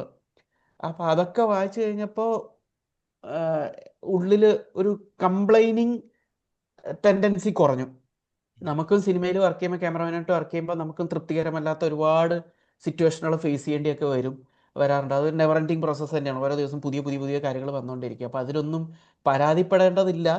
ആഹ് ആ ഒരു ആറ്റിറ്റ്യൂഡിൽ ആലോചിക്കേണ്ട. ഓക്കെ, അതിനെ എങ്ങനെ മറികടന്ന് മുന്നോട്ട് പോവാം. ഇതിനേക്കാളും വലിയ പ്രശ്നങ്ങൾ ഇവിടുത്തെ വലിയ വലിയ ക്യാമറമാന്മാരും എന്നെ അനുഭവിച്ചിരിക്കുന്നു. പിന്നെ നമുക്കെന്താ എന്ന് പറയുന്ന രീതിയിൽ കുറച്ചും കൂടെ ഒന്ന് കൂളായിട്ട് ഇതിനെ സമീപിക്കാൻ. കൂൾ ഇൻ ദ സെൻസ് തകർന്നു പോരുത്, മാനസികമായി തകർന്നു പോകാണ്ടിരിക്കുക. ഒരു ക്രൈസിസ് വരുമ്പോൾ അതിനെ ഫൈറ്റ് ചെയ്ത് നേരിടുക. വരുന്നിടത്ത് വെച്ച് കാണാമെന്നുള്ള രീതിയിൽ അഗ്രസീവായിട്ട് അതിനോട് നേരിടുക എന്നുള്ള രീതിയിൽ ഒരു ആപ്റ്റിറ്റ്യൂഡ് ബിൽഡ് ചെയ്യാൻ വേണ്ടിയിട്ട് ആ വായന സഹായിച്ചിട്ടുണ്ട്. ഇതൊക്കെയാണ് പെട്ടെന്ന് മനസ്സിലേക്ക് വരുന്ന ബുക്കുകൾ. പിന്നെ ചോദിക്കാനുള്ളത്, ഒരു സിനിമ ഇൻട്രസ്റ്റിംഗ് ആക്കുന്നത് അതിലെ കോൺഫ്ലിക്റ്റുകൾ അല്ലെങ്കിൽ സംഘർഷങ്ങളാണ്. അത് ചിലപ്പോൾ ക്യാരക്ടറിന്റെ ഇന്റേണൽ കോൺഫ്ലിക്റ്റ് ആവും, എക്സ്റ്റേണൽ കോൺഫ്ലിക്റ്റ് ആവും, അല്ലെങ്കിൽ സിറ്റുവേഷൻ ക്രിയേറ്റ് ചെയ്യുന്ന കോൺഫ്ലിക്റ്റുകളാവും. അപ്പൊ ഇത് എങ്ങനെയാണ് ബാഹുല് ഡിസൈൻ ചെയ്യുകയോ അല്ലെങ്കിൽ ഡെവലപ്പ് ചെയ്യുകയോ ചെയ്യുന്നത്? എങ്ങനെയാണെന്നുള്ളത് എനിക്ക് അറിഞ്ഞൂടാ. ഒബ്ജക്റ്റീവ് എൻ്റെയും ഈ പറഞ്ഞ കോൺഫ്ലിക്റ്റുകൾ മാക്സിമം കൂട്ടുക. ഡിലേമയാണോ ഡൈലമയാണോ, എനിക്ക് എൻ്റെ പ്രൊണൗൺസിയേഷൻ ഇപ്പോഴും കറക്റ്റ് അറിഞ്ഞൂടാ. എന്താണ് നിങ്ങളുടെ അടുത്ത് ചോദിക്കുക? ഹിന്ദു പറ. പറയാം. രണ്ടാണെങ്കിലും കുഴപ്പമില്ല. ആയിക്കോട്ടെ, ശരി. അപ്പോൾ ഡിലെമ കോൺഫ്ലിക്റ്റുകൾ മാക്സിമം കൂട്ടുക എന്നുള്ളതാണ് എൻ്റെ ഒബ്ജക്റ്റീവ്. അല്ലാതെ ട്വിസ്റ്റ് വരിക അല്ലെങ്കിൽ സസ്പെൻസ് വരിക, സർപ്രൈസുകൾ ഉണ്ടാക്കുക എന്നുള്ള രീതിയിൽ ഒരിക്കലും ഒബ്ജക്റ്റീവായിട്ട് വയ്ക്കാറില്ല. എനിക്ക് ഡ്രാമ എഴുതി പോകാനാണ് ഈ 3 വർക്കുകളിലും ശ്രമിച്ചിരിക്കുന്നത്. ആ ഡ്രാമയിൽ എത്രത്തോളം പുതിയ പുതിയ കോൺഫ്ലിക്റ്റുകൾ ആൻഡ് ഡിലെമകൾ കൊണ്ടുവരിക എന്നുള്ളത്. ഇപ്പോൾ കിഷ്കിന്ധാടനത്തിൻ്റെ ഉദാഹരണം എടുത്തു നോക്കിക്കഴിഞ്ഞാൽ അതിൻ്റെ പ്ലോട്ടിൽ അതുവരെ അൺറിവീൽഡ് ആയിട്ട് വെച്ചിരിക്കുന്ന കാര്യങ്ങളൊക്കെ ഏകദേശം പടം തീരുന്നതിന് ഒരു 20 മിനിറ്റ് മുന്നേ ഏകദേശം എല്ലാം റിവീൽ ചെയ്ത് കഴിയുന്നുണ്ട്. അത് അപർണയുടെ അടുത്ത് ആസിക്ക് എല്ലാം തുറന്ന് പറയാൻ തുടങ്ങുന്ന ഒരു മൊമെന്റിൽ തന്നെ ഇത് ഇങ്ങനെയാണ്, സോ ആൻഡ് സോ ആണ്, അച്ഛൻ ഇങ്ങനെ ചച്ചുവിന് വേണ്ടിയിട്ടുള്ള അന്വേഷണത്തിലാണ്, അത് ഒരു ലൂപ്പിലാണ് എന്നുള്ള കാര്യങ്ങൾ എക്സ്പ്ലെയിൻ ചെയ്തു. ഞാനും അതെല്ലാം അറിഞ്ഞുകൊണ്ട് തന്നെ അച്ഛൻ്റെ കൂടെ നിൽക്കുകയാണ് എന്ന് പറയുന്നത് കാര്യങ്ങളും ഏകദേശം ഒന്ന് ഹിൻഡ് കൊടുത്തു. പിന്നെ കട്ട് ഫ്ലാഷ് ബാക്ക് പോകുന്ന ആദ്യത്തെ ഏതാനും നിമിഷങ്ങൾക്കുള്ളിൽ തന്നെ മകൻ മരിച്ചു കിടക്കുകയാണ്, ഇങ്ങനെ അബദ്ധത്തിൽ വെടിപൊട്ടി മരിച്ചതാണെന്നുള്ളതും ആ കാര്യങ്ങൾ തന്നെ റിവീൽ. സോ സസ്പെൻസ് എന്ന് അതുവരെ തോന്നിച്ചിരിക്കുന്ന എല്ലാ കാര്യങ്ങൾക്കും അതോടുകൂടി ഉത്തരം കൊടുത്തു. പടം ഇനിയും കിടക്കുകയാണ് ഇപ്പോഴും 15 മിനിറ്റ് അല്ലേ. അപ്പോൾ അതെങ്ങനെ ഉണ്ടായെന്ന് വെച്ച് കഴിഞ്ഞാൽ ആ ഡ്രാമ കഴിയുന്നത് മകൻ മരിച്ചു കിടക്കുന്ന സമയത്ത് ഭാര്യയുടെ ടേക്ക് കെയറിങ് പരിപാടികളൊക്കെ നടന്നു. പിന്നെ അങ്ങനെ നിൽക്കുന്ന സമയത്താണ് കോൺഫ്ലിക്റ്റ് എങ്ങനെ കൂട്ടാന്നുള്ളത് ആലോചിക്കണം. അപ്പോഴാണ് പുറത്ത് എന്താണ് അപ്പുപിള്ള ഒന്നും അറിയാത്ത പോലെ വരുന്നു എന്ന് പറയുന്നൊരു സീൻ കാണുന്നത്. അപ്പോൾ ഈ സിറ്റുവേഷനോട് അജയൻ എങ്ങനെയായിരിക്കും അതിൽ ഇൻവോൾവ് ആവുക? അപ്പുപിള്ളയെ മുന്നിൽ കണ്ടു. അപ്പം അച്ഛൻ്റെ അടുത്ത് പോയിട്ട് ഈ സംഭവം നടന്നതായി പറയണോ, അതോ അച്ഛൻ ഓൾറെഡി നടന്നു കഴിഞ്ഞിട്ട് അറിയാമോ, എന്താണ് അജയൻ ഇതിനോട് ഡീൽ ചെയ്യേണ്ടത് എന്ന് പറയുന്നൊരു ഇന്റേണൽ കോൺഫ്ലിക്റ്റ് കൊടുക്കാൻ തീരുമാനിച്ചു. അജയൻ ചുമ്മാ പോകുന്നു. അപ്പോൾ അച്ഛൻ്റെ അടുത്ത് പറയാമെന്നുള്ളൊരു ഇനിഷ്യേറ്റീവ് തന്നെ ആയിരിക്കും ചിലപ്പോൾ പോകുന്നുണ്ടാവുക. അടുക്കളയിൽ ചെന്ന് നോക്കുമ്പോൾ അച്ഛൻ ഒന്നും സംഭവിച്ചില്ല, അതുപോലെ ചായ ഇട്ട് കുടിക്കാൻ നോക്കുകയാണ്. അപ്പോൾ അച്ഛൻ്റെ അടുത്ത് ഇങ്ങനെ ഒരു വല്ലാണ്ട് ഹെസിറ്റേഷൻ ഉണ്ട് അജയന്, ആസിക്കയ്ക്ക്. അപ്പോൾ എന്നിട്ട് എങ്ങനെയെങ്കിലൊക്കെ ധൈര്യം സംഭരിച്ചിട്ട് ഇങ്ങനെ പതുക്കെ സ്റ്റാമർ ചെയ്ത് ഇങ്ങനെ പറയാൻ തുടങ്ങുന്ന സമയത്ത് അപ്പോൾ പുള്ളി ഡിഫെൻഡ് ചെയ്യാണ്. ഇത് ഡോക്ടറെ കാണിക്കുന്ന ആശുപത്രിയിൽ, അത് പുള്ളിയുടെ മറവി രോഗമായിട്ട് സംബന്ധിച്ച് അവർ നിരന്തരം ഒരു ഡോക്ടറെ കാണിക്കണോ വേണ്ടയോ എന്നുള്ള ഒരു ചർച്ച വീട്ടിൽ നടന്നിട്ടുണ്ടാവും. അപ്പോൾ അതിൻ്റെ ഒരു പിൻബലത്തിൽ അല്ലെങ്കിൽ അതിൻ്റെ ഒരു എക്സ്റ്റൻഷൻ പോലെയാണ് ആ കോൺവെർസേഷൻ. അപ്പുപിള്ള കണ്ടിട്ട് എന്നെ ഡോക്ടറെ കാണിക്കേണ്ട കാര്യമാണെങ്കിൽ വേണ്ട, എനിക്കറിയാം എൻ്റെ കാര്യം എങ്ങനെ ഡീൽ ചെയ്യണം എന്നൊക്കെ പറഞ്ഞ് അപ്പുപിള്ള അവിടുന്ന് സീനിൽ എക്സിറ്റ് ചെയ്ത് പോവുകയാണ്. അപ്പോൾ അവിടെ അജയന് വീണ്ടും കോൺഫ്ലിക്റ്റ്. ഇതൊന്നും അറിയാതെ വേറൊരു സെൻസിൽ നിൽക്കണം അപ്പുപിള്ളി അടുത്ത് ഞാൻ ഈ കാര്യം എങ്ങനെ പറയും, പോരാത്തതിന് അച്ഛൻ അങ്ങനെ ഇറങ്ങി പോവുകയും ചെയ്തു. ഇതെങ്ങനെ ഡീൽ ചെയ്യണമെന്ന് അറിയാതെ കാരണം ഇതൊന്നും ഫോഴ്സ് ചെയ്യാൻ പറ്റാത്ത ഇൻസിഡൻ്റ് ആണല്ലോ വീട്ടിൽ നടന്നിരിക്കുന്നത്. മുന്നൊരു പരിചയം അല്ലെങ്കിൽ കേട്ടുപരിചയമൊന്നും ഇല്ലല്ലോ. ഇതെങ്ങനെ ടാക്കിൾ ചെയ്യണമെന്ന് പറയുന്ന ഒരു ഡിലേമയിൽ വീണ്ടും ബെഡ്റൂമിൻ്റെ അടുത്തേക്ക് വരുമ്പോഴാണ് ദേണ്ട കിടക്കണം അടുത്ത കോൺഫ്ലിക്റ്റ്. ഭാര്യ ഈ ഒരു കണ്ടീഷനിൽ ടാബ്ലറ്റ് ഓവർഡോസ് അടിച്ച് കിടക്കുന്നു, അടുത്ത കോൺഫ്ലിക്റ്റ്. അപ്പോൾ അവിടുന്ന് ഇനി ഓക്കെ ഇപ്പം ഞാൻ എന്ത് ചെയ്യണം? ഇപ്പം മകൻ്റെ കാര്യത്തിൻ്റെ ഫോളോ അപ്പ് ഉണ്ടാക്കണോ, അതോ ഏകദേശം ഒരു 50-50 കിടക്കുന്ന ഭാര്യയെ ടേക്ക് കെയർ ചെയ്യണോ? ഉറപ്പായിട്ടും ലോജിക്കലി ചിന്തിക്കുന്ന കോമൺ സെൻസ് ഉള്ള ഒരാൾ ഭാര്യയെ ടേക്ക് കെയർ ചെയ്യാനാണ് അത് നോക്കുക. ഭാര്യയെ ടേക്ക് കെയർ ചെയ്യാൻ വേണ്ടി എടുക്കുന്നു, പോകുന്നു. ഇതൊക്കെ റിയൽ ടൈമിൽ എഴുതുന്ന കേട്ടോ, ഇതൊന്നും ആലോചിച്ച് വെച്ച് എഴുതുന്നതല്ല. അപ്പോൾ എടുത്തുകൊണ്ട് പോകുന്നു, കാറിൻ്റെ അടുത്തേക്ക് വന്നു. കാറ് കയറാതിരിക്കണ മൊമെൻറ്റിലാണ് അയ്യോ ഉള്ളിൽ മകൻ കിടക്കുന്നു, അതിപ്പോൾ ഞാൻ എന്താ ചെയ്യേണ്ടതെന്ന് പറയുന്നത് അപ്പം ഓർമ്മ വരുന്നു. അപ്പം വീണ്ടും അകത്തേക്ക് ഓടുന്നു. ഇതൊക്കെ അപ്പം എഴുതുന്നതാണ്. ഓടട്ടെ എന്ന് പറഞ്ഞിട്ട് ഓടിയിട്ട് അകത്ത് പോയിട്ട് ഇതിപ്പോൾ എന്തപ്പോൾ ചെയ്യേണ്ടത്, ശരി ഒന്നും ഇപ്പോൾ ചെയ്യാൻ നിർവാഹമില്ല, തൽക്കാലം പോയിട്ട് വന്നിട്ട് തിരിച്ച് വന്നിട്ട് നോക്കാം എന്ന് പറഞ്ഞിട്ട് വാതിൽ പൂട്ടിയിട്ട് 100 പോകുന്നു. കാറെടുത്തിട്ട് ഹോസ്പിറ്റലിൽ പോകുന്നു. ഹോസ്പിറ്റലിൽ പോയിട്ട് അവിടുന്ന് ഡോക്ടേഴ്സിനെ കാണുന്നു. ഡോക്ടേഴ്സിനെ കൺവിൻസ് ചെയ്യുന്നു. ഡോക്ടർ ഓക്കെ ഇത് പുറത്തേക്ക് ഇപ്പോൾ ഷെയർ ചെയ്യാതെ കൂടെ നിൽക്കാന്ന് പറയുന്നൊരു വാം ആറ്റിറ്റ്യൂഡിലാണ് പുള്ളിക്കാരി റെസ്പോണ്ട് ചെയ്യുന്നു. എന്നിട്ട് അവസാനം ഈ മെഡിക്കൽ പേപ്പേഴ്സ് എത്തിക്കാൻ പറയുന്നു. അപ്പോൾ ഇനി അജയൻ മെഡിക്കൽ പേപ്പേഴ്സ് എടുക്കാൻ വേണ്ടി വീട്ടിലോട്ട് പോട്ടെ, പോകുന്നു, കാറ് ധൃതിയിൽ ഓടിച്ചു പോകുന്നു, പോകുന്ന വഴിക്ക് അങ്ങനെ ഇങ്ങനെ ഇങ്ങനെ ഇങ്ങനെ ഇങ്ങനെ വീട്ടിലെത്തുന്നു, കാറ് നിർത്തി ധൃതിയിൽ ഓടി കയറുന്നു. ഓടി കയറിയ സമയത്ത് ഡോറ് തുറക്കാൻ പോവാണ്. ഡോറ് തുറക്കാൻ പോണ മൊമെന്റിലാണ് ഇവിടെ എന്താ ഉള്ളതെന്നൊക്കെ ഉള്ളതൊക്കെ അജയനും അറിയാം, നമുക്കും അറിയാം. അജയന്റെ കോൺഫിഡൻസ് ഇനിയും എങ്ങനെ കൂട്ടാം? ഡോറ് തുറക്കുന്നു, ഡോറ് തുറന്നു കഴിയുമ്പോഴത്തേക്ക് അവിടെ ബോഡിയില്ല, ഓടിയില്ല. ഫുള്ളി ക്ലീൻ ആയിട്ടിരിക്കുന്നു, അതെ. വൃത്തി തൂത്ത് തുടച്ച് വൃത്തിയായിട്ട് ഫ്രഷ് ആയിട്ടിരിക്കുന്ന ഫ്ലോർ, ബോഡിയില്ല. അയാളുടെ ഡിലേമ കൂടി, കോൺഫ്ലിക്റ്റ് കൂടി, ഇതിപ്പോ എന്ത് ചെയ്യും? ഇപ്പൊ ട്വിസ്റ്റ് ഞാൻ പറയുന്നത് വെച്ചാൽ ട്വിസ്റ്റ് എന്നുള്ള ആംഗിളിലല്ല ഞാൻ ഇതിനെ കാണുന്നത്, ഞാൻ ആ അതെ. ക്യാരക്ടറിന്റെ ഡിലേമ കോൺഫ്ലിക്റ്റ് കൂട്ടാനാണ് നോക്കണേ. ഇതിപ്പോ ഞാൻ എന്ത് ചെയ്യും എന്ന് പറഞ്ഞിട്ട് ബ്ലിങ്ക് ദസ് അടിച്ചിരിക്കുന്ന സമയത്താണ് അപ്പുറത്ത് പാത്രം മുട്ടുന്ന പോലത്തെ ഒരു ശബ്ദം കേൾക്കുന്നു. നേരെ നടന്ന് നടന്ന് നടക്കൽ പോലും വളരെ മെക്കാനിക്കലായിരിക്കും. അങ്ങനെ വിറച്ച് നിൽക്കുന്ന സമയത്ത് നമ്മൾ ഈ സ്വപ്നത്തിൽ സീരിയൽ കില്ലറിനെ വീട്ടിൽ കണ്ടു കഴിഞ്ഞാൽ നമുക്ക് നടക്കാൻ പറ്റില്ലല്ലോ, നമ്മളൊരു ഒരു പ്രത്യേക ഓടാൻ വിചാരിച്ചാൽ ഓടൂല, ശബ്ദം പുറത്തേക്ക് വിചാരിച്ചു കഴിഞ്ഞാലും ശബ്ദം പുറത്തേക്ക് വരില്ല, അങ്ങനത്തെ ഒരു സിറ്റുവേഷൻ ഉണ്ടാവുമല്ലോ. അപ്പോൾ ഏകദേശം ആ ഒരു സിറ്റുവേഷനിലൂടെ പോകുന്ന അജയൻ എങ്ങനെയൊക്കെയോ സ്ട്രഗിൾ ചെയ്ത് ഈ ഡൈനിങ് റൂമിൻ്റെ അടുത്തേക്ക് എത്തുന്നു. അപ്പോൾ അവിടെ കാണുന്നത് ഒന്നും വിശേഷ വിധിയെ സംഭവിച്ചിട്ടില്ലാത്ത പോലെ, റുട്ടീൻ പോലെ ഭക്ഷണം കഴിക്കുന്ന അപ്പുപിള്ളയെ കാണുന്നു. അപ്പോൾ പറയണോ വേണ്ടയോ, ചോദിക്കണോ വേണ്ടയോ? ചോദിക്കാനാണെങ്കിൽ തന്നെ ഇനി എന്ത് ചോദിക്കണം? ഇത്രയും ഡിലേമകളാണ് അയാളുടെ തലയിൽ കൂടെ ഓടേണ്ടത്. എന്ത് ചോദിക്കാം? ചോദിക്കാനാണെങ്കിൽ തന്നെ ആ ചോദ്യം ഞാനിങ്ങനെ ഫ്രേസ് ചെയ്യും, എങ്ങനെ ആർട്ടിക്കുലേറ്റ് ചെയ്യും? അച്ഛാ, അവിടെ ഒരു ബോഡി കിടപ്പുണ്ടായിരുന്നു, കണ്ടായിരുന്നോ എന്ന് ചോദിക്കാൻ പറ്റുമോ? ഇല്ല. ഇനി എന്തെങ്കിലും രീതിയിൽ അത് കമ്മ്യൂണിക്കേറ്റ് ചെയ്തു എന്ന് ചോദിച്ചാൽ ഫുൾ ബാക്ക് സ്റ്റോറി അവിടെ പറയണം. ഇതൊക്കെ എന്ത് ചെയ്യുമെന്ന് വിചാരിച്ചിങ്ങനെ ആലോചിക്കുന്ന സമയത്താണ് അപ്പുപിള്ള ഈ പറഞ്ഞ ആ മണിയനോട് മറ്റേ മരത്തിൻ്റെ കൊമ്പ് വെട്ടാൻ വേണ്ടി വരാൻ പറയണമെന്നുണ്ട്, I'm not in this reality എന്ന് പറയുന്ന രീതിയിലുള്ളൊരു ഹിൻഡ് കൊടുത്തിട്ട് അയാൾ മേലേക്ക് പോകുന്നത്. അപ്പോൾ ഇതും പറയുമ്പോൾ അജയൻ ഇതെങ്ങനെ സിറ്റുവേഷൻ ഹാൻഡിൽ? ഇപ്പോൾ ഒന്നും അറിയില്ല അച്ഛന്, ഞാൻ എന്തെങ്കിലും പറയാൻ തുടങ്ങിക്കഴിഞ്ഞാൽ ഒന്നും അറിയാത്ത അച്ഛനെയും കൂടി ഇതിനകത്തേക്ക് പിടിച്ചിടുന്ന പോലെ ഇരിക്കും. മാത്രമല്ല 100% ഇവിടെ ആ ഇപ്പോൾ വാനിഷ് ആയിരിക്കുന്നതിനും ഇല്ല, അച്ഛന് എന്തായാലും ഇൻവോൾവ്മെൻ്റ് ഉണ്ട്. ആ ഇൻവോൾവ്മെൻറ്റിനെ കുറിച്ച് അച്ഛൻ ഇപ്പോൾ അവെയർ ആണോ അല്ലയോ? ഇനി അത് മറന്നുപോയതാണെങ്കിൽ ഞാൻ ഇപ്പോൾ പറഞ്ഞിട്ട് അത് അച്ഛൻ്റെ ഇൻവോൾവ്മെൻറ്റിനെ കുറിച്ച് ഞാൻ ഓർമ്മിപ്പിക്കുന്ന പോലെ ഇരിക്കും. അപ്പോൾ ഇങ്ങനെ എന്ത് സ്റ്റാൻഡ് ചെയ്യാൻ എടുക്കണം എന്ന് പറയുന്ന രീതിയിലുള്ള 400x4 ലെവൽ ഓഫ് ഡിലേമകളും തലയിലേറ്റി കിടക്കുന്ന അജയൻ എന്ന് പറയുന്ന രീതി ഒരു എക്സാമ്പിളായിട്ട് പറഞ്ഞത്. ഇങ്ങനെ കോൺഫ്ലിക്റ്റുകൾ കൂട്ടാനാണ് ശ്രമിക്കുന്നത്. ഇപ്പോൾ കേരള ക്രൈം ഫയൽസ് 2ലേക്ക് വന്നു കഴിഞ്ഞാൽ നോബിളിൻ്റെ പടത്തിൻ്റെ ഉത്തരങ്ങൾ കൺക്ലൂഷനൊക്കെ കൊടുത്തു വന്നു. എന്നിട്ട് അവസാനം നോബിൾ ഇതിൽ എന്ത് സ്റ്റാൻഡ് എടുക്കുന്നു, അർജുൻ രാധാകൃഷ്ണൻ ചെയ്ത ക്യാരക്ടർ ആ സിറ്റുവേഷനോട് എങ്ങനെ ഡീൽ ചെയ്യുന്നു എന്നുള്ളതിലാണ് പിന്നീടുള്ള ക്രക്സിൽ, പിന്നീടുള്ള മീറ്റ് ഇരിക്കുന്നത്. അപ്പോൾ പുള്ളിക്കാരന് അപ്പം തന്നെ ലോ ആൻഡ് ഓർഡറിനെ പുള്ളിക്ക് ഇതേ ഉള്ളൂ, പുള്ളിയുടെ ഒരു ഗസ് പോലെ, ഒരു തിയറി പോലെയാണ് ഈ കേസ്, അയാളുടെ ഒരു ബ്രെയിൻ ചൈൽഡ് പോലെയാണ് ഇതിൻ്റെ കൺക്ലൂഷൻ എല്ലാം ഉരുത്തിരിഞ്ഞ് വന്നിരിക്കുന്നത്. അപ്പോൾ അത് സ്റ്റിൽ ഇപ്പോൾ ഒരു ഗസ്സായിട്ട് തന്നെ ഇരിക്കണം, അതിനൊരു കൺക്ലൂഷൻ, ഒരു വാലിഡേഷൻ കിട്ടുന്നില്ല. ഇപ്പോൾ പോലീസുകാർ പോലും പറയുന്നത് എന്തായാലും പ്രതി ഇവനാണെന്ന് തെളിഞ്ഞല്ലോ, ഇനിയിപ്പോൾ പ്രത്യേകിച്ച് വലിയ ഗസ്സിൻ്റെ എവിഡൻസിൻ്റെയും പിന്നാലെ കണ്ടുപിടിക്കാൻ വേണ്ടി വെച്ച് ഡിലേ ചെയ്യണമെന്നൊന്നുമില്ല. കൺഫെഷൻ കിട്ടുന്നില്ലെങ്കിൽ വേണ്ട, അപ്പോൾ വിട്ടേക്ക്, കൺഫെഷൻ ഉണ്ടാക്കാനും എവിഡൻസ് ഉണ്ടാക്കാനൊക്കെ നമുക്കറിയാലോ എന്നുള്ള രീതിയിൽ പോലീസുകാർ അവരുടെ ഒരു വർക്ക് ഫ്ലോയിൽ തന്നെ അത് കൈകാര്യം ചെയ്യും. പക്ഷേ നോബിളിന് അത് പോരാ. നോബിളിന് അങ്ങനെ എന്താണ് ആരെങ്കിലും ഗ്രാൻഡഡ് ആയിട്ട് എടുക്കണ ഒരു വാലിഡേഷൻ പോരാ, അയാൾക്കൊരു സെൽഫ് വാലിഡേഷൻ വേണം, ബിക്കോസ് അയാളുടെ തിയറിയാണത്. അപ്പോൾ അതിങ്ങനെ പോയി അവസാന നിമിഷത്തിൽ പട്ടികൾ വാലാട്ടുന്ന മൊമെന്റ് കാണുമ്പോൾ അയാൾക്കൊരു സെൽഫ് വാലിഡേഷൻ കിട്ടുന്നു. ഓക്കെ, ഗുഡ്, എൻ്റെ തിയറി സെൻസിബിൾ ആണ്, എൻ്റെ കൺക്ലൂഷൻസ് എല്ലാം എവിഡൻ്റ് ആയിരുന്നു എന്നുള്ള രീതിയിൽ അയാൾക്കൊരു ചാരിയാർത്ഥം കിട്ടുന്നതോടുകൂടി അതിന് എക്കോടെ കേരളത്തിലായാലും ഈ പറഞ്ഞ ഡിലേമകൾ, കോൺഫ്ലിക്റ്റുകൾ കൂട്ടുക, അത് കിട്ടണ മൊമെന്റിലൊക്കെ അതിനുവേണ്ടി ശ്രമിക്കുക എന്നുള്ളതാണ് ട്രൈ ചെയ്തിരിക്കുന്നത്. അത് മൾട്ടിപ്ലൈ ചെയ്യുക, ഒരൊറ്റ ഡ്രാമയിൽ നിർത്താതെ അത് മൾട്ടിപ്ലൈ ചെയ്യുക എന്നുള്ള രീതിയിൽ. ഇപ്പോൾ അവസാനം ഫൈറ്റ് ചെയ്തിട്ട് ഈ ലോറി ക്ലീനർ രഞ്ജിത് ശേഖർ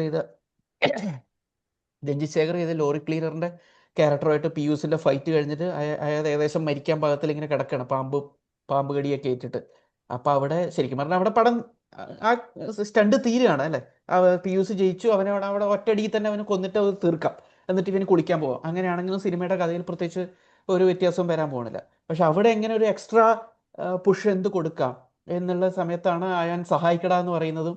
അവിടെ വന്നിട്ട് പിയൂസ് വന്നിട്ട് എൻ്റെ ഇന്ന് സഹായം നീ പ്രതീക്ഷിക്കേണ്ട മോനെ, ഞാൻ ഇങ്ങനെയാണ്, ഞാൻ ഇന്ന കാര്യങ്ങളൊക്കെ ചൈൽഡ്ഹുഡിൽ കണ്ട് വളർന്നവനാണ്, മനസ്സ് കല്ലായതാണ്, ഒരു കാരണ സെൻറ്റിമെൻറ്റ്സ് നീ പ്രതീക്ഷിക്കേണ്ട എന്ന് പറഞ്ഞിട്ട് അയാൾ പോകുന്നിടത്ത് അയാളുടെ ഉള്ളിലുള്ള ഒരു അയാൾ എന്തൊക്കെ കടന്നു വന്നിരുന്ന ഒരാളായിരിക്കാം പിയൂസ്, പയ്യനാണെങ്കിൽ പോലും അത് അയാളുടെ ബ്രെയിൻ എങ്ങനെയൊക്കെ റീവെയർ ചെയ്തിരിക്കാം, ഇങ്ങനെ ഒരാളിൽ നിന്ന് ഇനി മുന്നോട്ടുള്ള സിറ്റുവേഷനുകളിലും വലിയ മയമൊന്നും പ്രതീക്ഷിക്കേണ്ടതില്ല എന്നൊക്കെ പറയുന്ന രീതിയിലുള്ളൊരു ഒരു layers of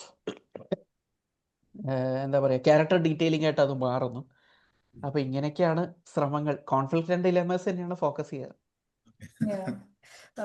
Bahul, we can listen to you for ever. ഇത് എത്ര വേണമെങ്കിലും കേട്ടാൽ ഞങ്ങൾക്ക് മതിയാവില്ല. ഞങ്ങളുടെ കയ്യിൽ ഒരുപാട് ചോദ്യങ്ങളും ഉണ്ടായിരുന്നു, പക്ഷെ സമയം നമ്മൾ പറഞ്ഞ അല്ലെങ്കിൽ ഉദ്ദേശിച്ച സമയത്തോട് അടുക്കുന്നു. അതുകൊണ്ട് ആം, ജെയിനോടൊന്ന് ഒന്ന് രണ്ട് ചോദ്യങ്ങൾ ചോദിച്ചിട്ട് വീണ്ടും വരാം ബാഹുലിന്റെ അടുത്തോട്ട്. അപ്പോ ജെയിൻ ഒരു റോള് കയ്യിൽ കിട്ടുമ്പോൾ എങ്ങനെയാണ് സ്വയം പ്രിപ്പയർഡ് ആവുക? ആക്ടിങ്ങിന്റെ ഏതെങ്കിലും ശൈലികൾ ഫോളോ ചെയ്യാറുണ്ടോ? ആഗ്രഹമുണ്ട് ഫോളോ ചെയ്യണം എന്നൊക്കെ. ഞാൻ നിലവിൽ അങ്ങനെ ഒരു ഇത് ഫോളോ ചെയ്യാറില്ല. ഞാൻ വിചാരിക്കുന്നത് ഇപ്പോ ഞാൻ അഭിനയിക്കുമ്പം കുറച്ചെങ്കിലും ആളുകൾക്ക് ഇഷ്ടപ്പെടുന്നുണ്ടെന്ന് ഞാൻ വിശ്വസിക്കുന്നു. അപ്പൊ അതെന്തുകൊണ്ടാണ് ഞാൻ വിചാരിക്കുന്നത്, നമ്മളുടെ എക്സ്പ്രഷനൊക്കെ നമ്മൾ ഇതുവരെ എക്സ്പീരിയൻസ് ചെയ്ത അറിവിന്റെയും ഇതിന്റെയൊക്കെ ബേസിസിൽ വരുന്ന ഒരു ആകത്തുകയാണെന്നാണ് ഞാൻ വിശ്വസിക്കുന്നത്. ഞാനിങ്ങനെ വായിച്ചൊക്കെ നോക്കിയിട്ടുണ്ട്, പല സ്കൂൾ ഓഫ് ആക്ടിങ് ഉണ്ടല്ലോ. അപ്പൊ അതിൽ എനിക്ക് റെസൊനേറ്റ് ചെയ്യാൻ പറ്റിയിരിക്കുന്ന ഒരു ഇത്, ഞാൻ അതിനെക്കുറിച്ച് ഒത്തിരി പഠിച്ചിട്ടൊന്നുമില്ല. സ്റ്റെല്ല ആഡ്ലർ എന്ന് പറഞ്ഞ ഒരു ലേഡിയുണ്ട്. അപ്പൊ അവരുടെ ഒരു തോട്ട് എന്ന് പറയുന്നത് കൂടുതൽ ഇമാജിനേഷനാണ്. നമ്മളൊരു സ്ക്രിപ്റ്റ് വായിച്ചിട്ട് അതിലെ ക്യാരക്ടേഴ്സിനെയും അതിലെ എൻവയൺമെന്റും അതിന്റെ മൊത്തത്തിലുള്ള ഒരു വേൾഡ് നമ്മൾ മനസ്സിലാക്കി എടുത്തിട്ട് ഇപ്പം നമുക്ക് അതിനോട് എങ്ങനെ അവിടെ ബിഹേവ് ചെയ്യണം എന്നുള്ള ഒരു ഐഡിയ കിട്ടും. അപ്പോൾ നമ്മളൊരു ഫുൾ സ്ക്രിപ്റ്റ് വായിച്ചാലേ അത് കിട്ടുള്ളൂ ചിലപ്പം. പക്ഷെ ചെറിയ ക്യാരക്ടറിന് അതിൻ്റെ ആവശ്യമില്ല. അപ്പം ഒരു ആക്ടർ, ഒരു ലീഡ് ആക്ടറൊക്കെ ഒരു ഫുൾ സ്ക്രിപ്റ്റ് വായിച്ച് പ്രിപ്പയർ ചെയ്യുവാണെങ്കിൽ കൂടുതൽ ക്യാരക്ടറുമായിട്ട് കണക്ട് ചെയ്യാനും ഉള്ള ഒരു ക്യാരക്ടറായി മാറാനും എളുപ്പമുണ്ടെന്ന് ഞാൻ വിശ്വസിക്കുന്നു. നമ്മള് ഇപ്പം എനിക്ക് ഹെൽപ്പ് ചെയ്തിട്ടുള്ളത്, ഞാൻ വിചാരിക്കുന്നത് നമ്മൾ എക്സ്പീരിയൻസ് ചെയ്തിട്ടുള്ള ഇതുവരെയുള്ള ഇപ്പം അത് നമ്മൾ പഠിച്ചിട്ടുള്ള ഹിസ്റ്ററി, മനസ്സിലാക്കിയ രാഷ്ട്രീയം എല്ലാം ശരിക്കും ഇതിനെ ഇത് ചെയ്യുന്നതാണ്. നമ്മൾ പെട്ടെന്ന് നോക്കുമ്പം കാണാൻ പറ്റത്തില്ല, പക്ഷെ ഇതിന്റെ എല്ലാം ഒരു ആകത്തുകയാണ്. നമ്മൾ കടന്നു വന്ന വഴികളും എല്ലാം അതിലേക്ക് കോൺട്രിബ്യൂട്ട് ചെയ്യുന്നുണ്ടെന്നാണ് എൻ്റെ ഒരു തോന്നല്. ഞാൻ അങ്ങനെ പ്രത്യേകിച്ച് മെത്തേഡൊന്നും ഇതുവരെ ഫോളോ ചെയ്തിട്ടില്ല. It's to complicated. ഒരുപാടുണ്ടല്ലോ അത്. ഇപ്പൊ ഞാൻ അങ്ങനെ ഒരു ട്രെയിനിങ് കൂടെ ഒന്നും പോയിട്ടില്ല പറയുകയാണെങ്കിൽ.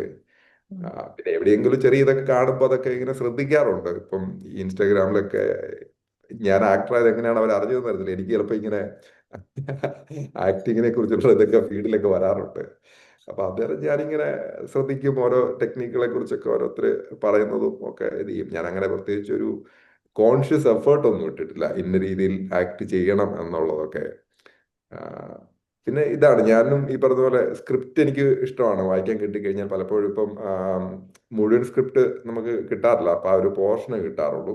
അപ്പം അത് വെച്ച് നമ്മൾ തന്നെ ഒന്ന് ബിൽഡ് ചെയ്യും. ഇത് എങ്ങനെയാണ് ഇതിന്റെ എൻവയൺമെന്റ് എന്താണ്, അല്ലെങ്കിൽ പിന്നെ ഞാൻ ഡയറക്ടറോ റൈറ്ററോ ഒക്കെ പരിചയമുണ്ടെന്നുണ്ടെങ്കിൽ ചോദിക്കാറുണ്ട്, ഇതിന്റെ പരിപാടികൾ എങ്ങനെയാണ്, ഈ ക്യാരക്ടറിന്റെ ഒരു ഹിസ്റ്ററി എന്താണ്, അയാൾ വന്ന വഴികൾ, അയാളെ കുറിച്ചൊക്കെ അങ്ങനെയൊക്കെ ചോദിച്ച് മനസ്സിലാക്കാറുണ്ട്. അപ്പൊ നമുക്ക് തന്നെ ഒന്ന് മനസ്സിലൊരു രൂപപ്പെടുത്തി എടുക്കാൻ പറ്റും. പക്ഷെ ചില ഡയറക്ടേഴ്സ് നമ്മൾ പ്രിപ്പയർ ചെയ്യരുതെന്നാണ്. ആ സ്പോണ്ടേനിയസ് ആയിട്ട് ആ സ്പോട്ടിൽ ഇത് ചെയ്യണം എന്നുള്ള ഇതാണ്. ഓരോരുത്തർ ഓരോ രീതികളാണല്ലോ ഫോളോ ചെയ്യുന്നത്. ഐ മീൻ, അതിനൊരു ക്ലിയർ ഉത്തരവില്ല. ഞാനും ഒരു പ്രത്യേക ഇതൊന്നും ഫോളോ ചെയ്യുന്നില്ല. സംടൈംസ് നാച്ചുറലി ചിലപ്പം എഫേർട്ട് എടുക്കാറുണ്ട്. ഇപ്പൊ ഈ ഡോണിന്റെ ഫാമിലി ഒരു ഉദാഹരണം പറയുകയാണെന്നുണ്ടെങ്കിൽ, അപ്പൊ അതിൽ പ്രീസ്റ്റ് ആണ്. അപ്പോ എനിക്ക് എൻ്റെ വീടിൻ്റെ അടുത്തൊരു സെമിനാരി ഉണ്ട്. അപ്പൊ ഞാൻ പള്ളിയുമായിട്ട് ചെറുപ്പത്തിൽ അവിടെ ബാസ്കറ്റ്ബോൾ കോർട്ടും നമ്മുടെ ആ ചൈൽഡ്ഹുഡ് ആക്ടിവിറ്റീസ് ഒത്തിരി ആ പള്ളിയുമായിട്ട് കണക്റ്റഡ് ആണ്. അപ്പൊ അവിടെ ഈ സെമിനാരി ആയതുകൊണ്ട് സ്റ്റുഡൻസിനെ പഠിപ്പിക്കാൻ വരുന്ന അച്ഛന്മാരൊക്കെ ഉണ്ട്. അപ്പം അവരുമായിട്ടുള്ള ഇന്ററാക്ഷൻസും പ്രായമുള്ള അച്ഛന്മാരും ഒത്തിരി കണ്ടിട്ടുണ്ട് ചെറുപ്പത്തില്. അപ്പൊ എൻ്റെ മനസ്സിൽ അപ്പം ആ ആളുകളെയൊക്കെ ഒന്ന് ഇമിറ്റേറ്റ് ചെയ്യാൻ അല്ലെങ്കിൽ അതൊന്നും വലിയ പാടായിട്ട് തോന്നിയിട്ടില്ല. അല്ലെങ്കിൽ അവരൊക്കെ എൻ്റെ മനസ്സിലുണ്ട്. അപ്പൊ അവരുടെ ബോഡി ലാംഗ്വേജ് അറിയാം. അപ്പൊ അതൊക്കെ എന്നെ ഒത്തിരി ഹെൽപ്പ് ചെയ്തിട്ടുണ്ട്. അപ്പം ഒന്ന് രണ്ട് പേര് എൻ്റെ അടുത്ത് പറഞ്ഞു, അതിൻ്റെ അകത്ത് പ്രീസ്റ്റ് ശരിക്കും ഒരു ടിപ്പിക്കൽ പ്രീസ്റ്റിന്, അത് എനിക്ക് തോന്നി, ഞാൻ അങ്ങനെയൊന്നും വിചാരിച്ചിട്ടുമില്ല, പക്ഷെ അതങ്ങനെ വന്നു അവർക്ക് തോന്നി. ചിലപ്പം ഞാൻ വിചാരിക്കുന്നത് എനിക്ക് ചെറുപ്പത്തിൽ എക്സ്പീരിയൻസ് ചെയ്തിട്ടുള്ള, ഞാൻ കണ്ടിട്ടുള്ള ഇത് നമ്മളിലേക്ക് നാച്ചുറലി വരും. അതാണ് നേരത്തെ പറഞ്ഞത്. നമ്മുടെ അറിവുകളും നമ്മുടെ എക്സ്പീരിയൻസും ഒക്കെ ഈ ഒരു ക്യാരക്ടർ കിട്ടിക്കഴിയുമ്പം അതിലേക്ക് തനിയെ കയറി വരും എന്നാണ് എൻ്റെ ഒരു തോന്നല്. ജെയിൻ എക്കോയിലേക്ക് വന്ന് നിൽക്കുമ്പോൾ മ്ലാത്തി ചേട്ടത്തിയായിട്ടുള്ള കോമ്പിനേഷൻ സീൻസ് ഉണ്ടല്ലോ. അപ്പൊ ആ, അതില് ബിയാനി മോമിന് മലയാളം അറിയില്ല. പക്ഷെ നിങ്ങൾ തമ്മിൽ സംസാരിക്കുന്നത് ആ സീനിൽ മലയാളത്തിലാണ്. അപ്പോൾ കുറച്ച് ഇന്റൻസ് ആയിട്ടുള്ള ഗിവ് ആൻഡ് ടേക്ക് ടൈപ്പ് കോൺവെർസേഷനും കൂടിയാണ് അത്. അപ്പൊ അതെങ്ങനെയാണ് വളരെ നാച്ചുറൽ ആയിട്ട് ഹാൻഡിൽ ചെയ്തത്? കാണുമ്പോൾ നമുക്ക് ഭയങ്കര നാച്ചുറൽ ആയിട്ട് തോന്നുന്നത്. അപ്പൊ അതെങ്ങനെയാണ് ഹാൻഡിൽ ചെയ്തത്? ശരിയാണോ? പിന്നെ അമ്മച്ചിക്ക് മലയാളം അറിയത്തില്ലായിരുന്നു. അപ്പോ ഞങ്ങൾ ഇംഗ്ലീഷാണ് കമ്മ്യൂണിക്കേറ്റ് ചെയ്തത്, കാര്യങ്ങൾ എന്തെങ്കിലും പറയാനുള്ളത്. അപ്പം പുള്ളിക്കാരത്തി നന്നായിട്ട് ഇംഗ്ലീഷ് സംസാരിക്കും. എനിക്കൊന്ന് ഭാഗമല്ല, ഒരു ടീച്ചറാണോ അല്ലേ? ഇംഗ്ലീഷ് അതെ അതെ ടീച്ചർ. ടീച്ചർ അതെ അതെ. അപ്പം നന്നായിട്ട് ഇംഗ്ലീഷ് സംസാരിക്കും. അപ്പൊ അതെനിക്ക് ഹെൽപ്ഫുൾ ആയിരുന്നു. അപ്പം നമുക്ക് അറ്റ്ലീസ്റ്റ് കമ്മ്യൂണിക്കേറ്റ് ചെയ്യാൻ പറ്റുന്നുണ്ടായിരുന്നു. ഏത് ഭാഷയിൽ കൂടെ ആണെങ്കിലും കമ്മ്യൂണിക്കേറ്റ് ചെയ്യാൻ പറ്റുന്നുണ്ടായിരുന്നു. എനിക്ക് തോന്നി, ഞാൻ ദിഞ്ചത്തിന്റെ അടുത്ത് പുള്ളിക്കാരത്തെ കണ്ട് ഇത് ഞാൻ ചോദിച്ചു. അപ്പം പുള്ളിക്കാരത്തിക്ക് ഭാഷ അറിയത്തില്ല, എന്നിട്ടും അവരെ കാസ്റ്റ് ചെയ്യുന്നത്. അപ്പൊ എനിക്ക് ഒരു തോട്ടം നേരം തോന്നി, ഞാൻ പുള്ളിയുടെ അടുത്ത് പറഞ്ഞു, അവരുടെ മുഖത്ത് ഒരുപാട് എക്സ്പ്രഷൻസ് ഉണ്ട്.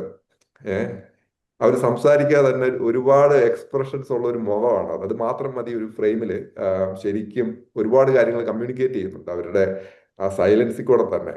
അതൊരു വളരെ അടിപൊളി കാസ്റ്റിംഗ് ആയിട്ട് എനിക്ക് തോന്നിയൊരു ഇതാണ് ആ അമ്മച്ചിയുടെ ക്യാരക്ടർ. ചിലപ്പോൾ നമ്മളുടെ ആളുകൾ ചുമ്മാ ഫ്രെയിമിൽ ഇരുന്നുവെച്ചാൽ മതി, ആ ഒരു പ്രസൻസും അത് ഒരുപാട് കാര്യങ്ങൾ കമ്മ്യൂണിക്കേറ്റ് ചെയ്യും. അവരുടെ സൈലൻസും ആ ഒരു യുനോ ശാന്തമായിട്ടുള്ള ഇതിൽ ഒരുപാട് ദുഃഖങ്ങൾ, ഒരുപാട് ഹിസ്റ്ററി ഉള്ള ഒരു ഒരു എക്സ്പ്രഷൻ ഉണ്ട് അവരുടെ മുഖത്ത്.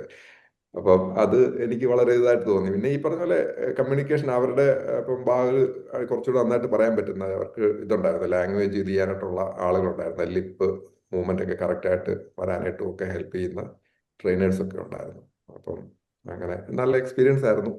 അമ്മച്ചി ഈയിടെ ചാറ്റി വന്നിട്ട് എന്നെ ജോപ്പാനായിട്ടൊക്കെ ചോദിച്ചു.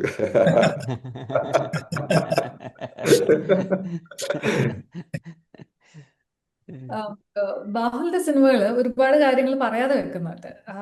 അപ്പം how do you decide, like എന്താണ് ഓഡിയൻസിനോട് പറയേണ്ടത്, എന്ത് പറയണ്ട എന്ന് തീരുമാനിക്കുന്നത് എങ്ങനെയാണ്? പറയാതെ വെക്കുന്നില്ല എന്ന് തോന്നുന്നു. ഞാൻ ശ്രമിക്കുന്നത് ഓൺ ദ ഫേസ് പറയാതിരിക്കാനാണ് ശ്രമിക്കുന്നത്. ഫുൾ ഫീഡ് ചെയ്യാതിരിക്കാൻ. പറയാതെ ഇരിക്കാനല്ല, ഡയറക്റ്റ് അത് on your nose, on the face direct ആയിട്ട് ആ. പറയാതിരിക്കുക. അത് കുറച്ച് വരികൾക്കിടയിലൂടെ വായിച്ചെടുക്കാൻ പറ്റുന്ന രീതിയിൽ, പല സീരിയലുകളിൽ കൂട്ടി വായിച്ചെടുക്കാൻ പറ്റുന്ന രീതിയിൽ അതൊരു ആൻസർ ഡിറ്റക്ട് ചെയ്യുക. കാണുന്നവരും വായിക്കുന്ന ആളായാലും കാണുന്ന ആളായാലും ഡിറ്റക്ട് ചെയ്തെടുക്കുമ്പോൾ അവർ ആ പ്രോസസ്സിൻ്റെ ഒരു ഭാഗമാവുകയാണ്, എൻഗേജ്ഡ് ആവുകയാണ്. അപ്പോൾ അത് മോർ ഇൻവോൾവ്മെന്റ് ക്രിയേറ്റ് ചെയ്യും, സിനിമയിൽ അല്ലെങ്കിൽ എഴുത്തിലാണെങ്കിലും. അപ്പോൾ അത് ആ ഇൻവോൾവ്മെന്റ് സ്വാഭാവികമായിട്ടും ചിലപ്പോൾ ഒരു ഡിസ്കഷനായിട്ട് മാറും.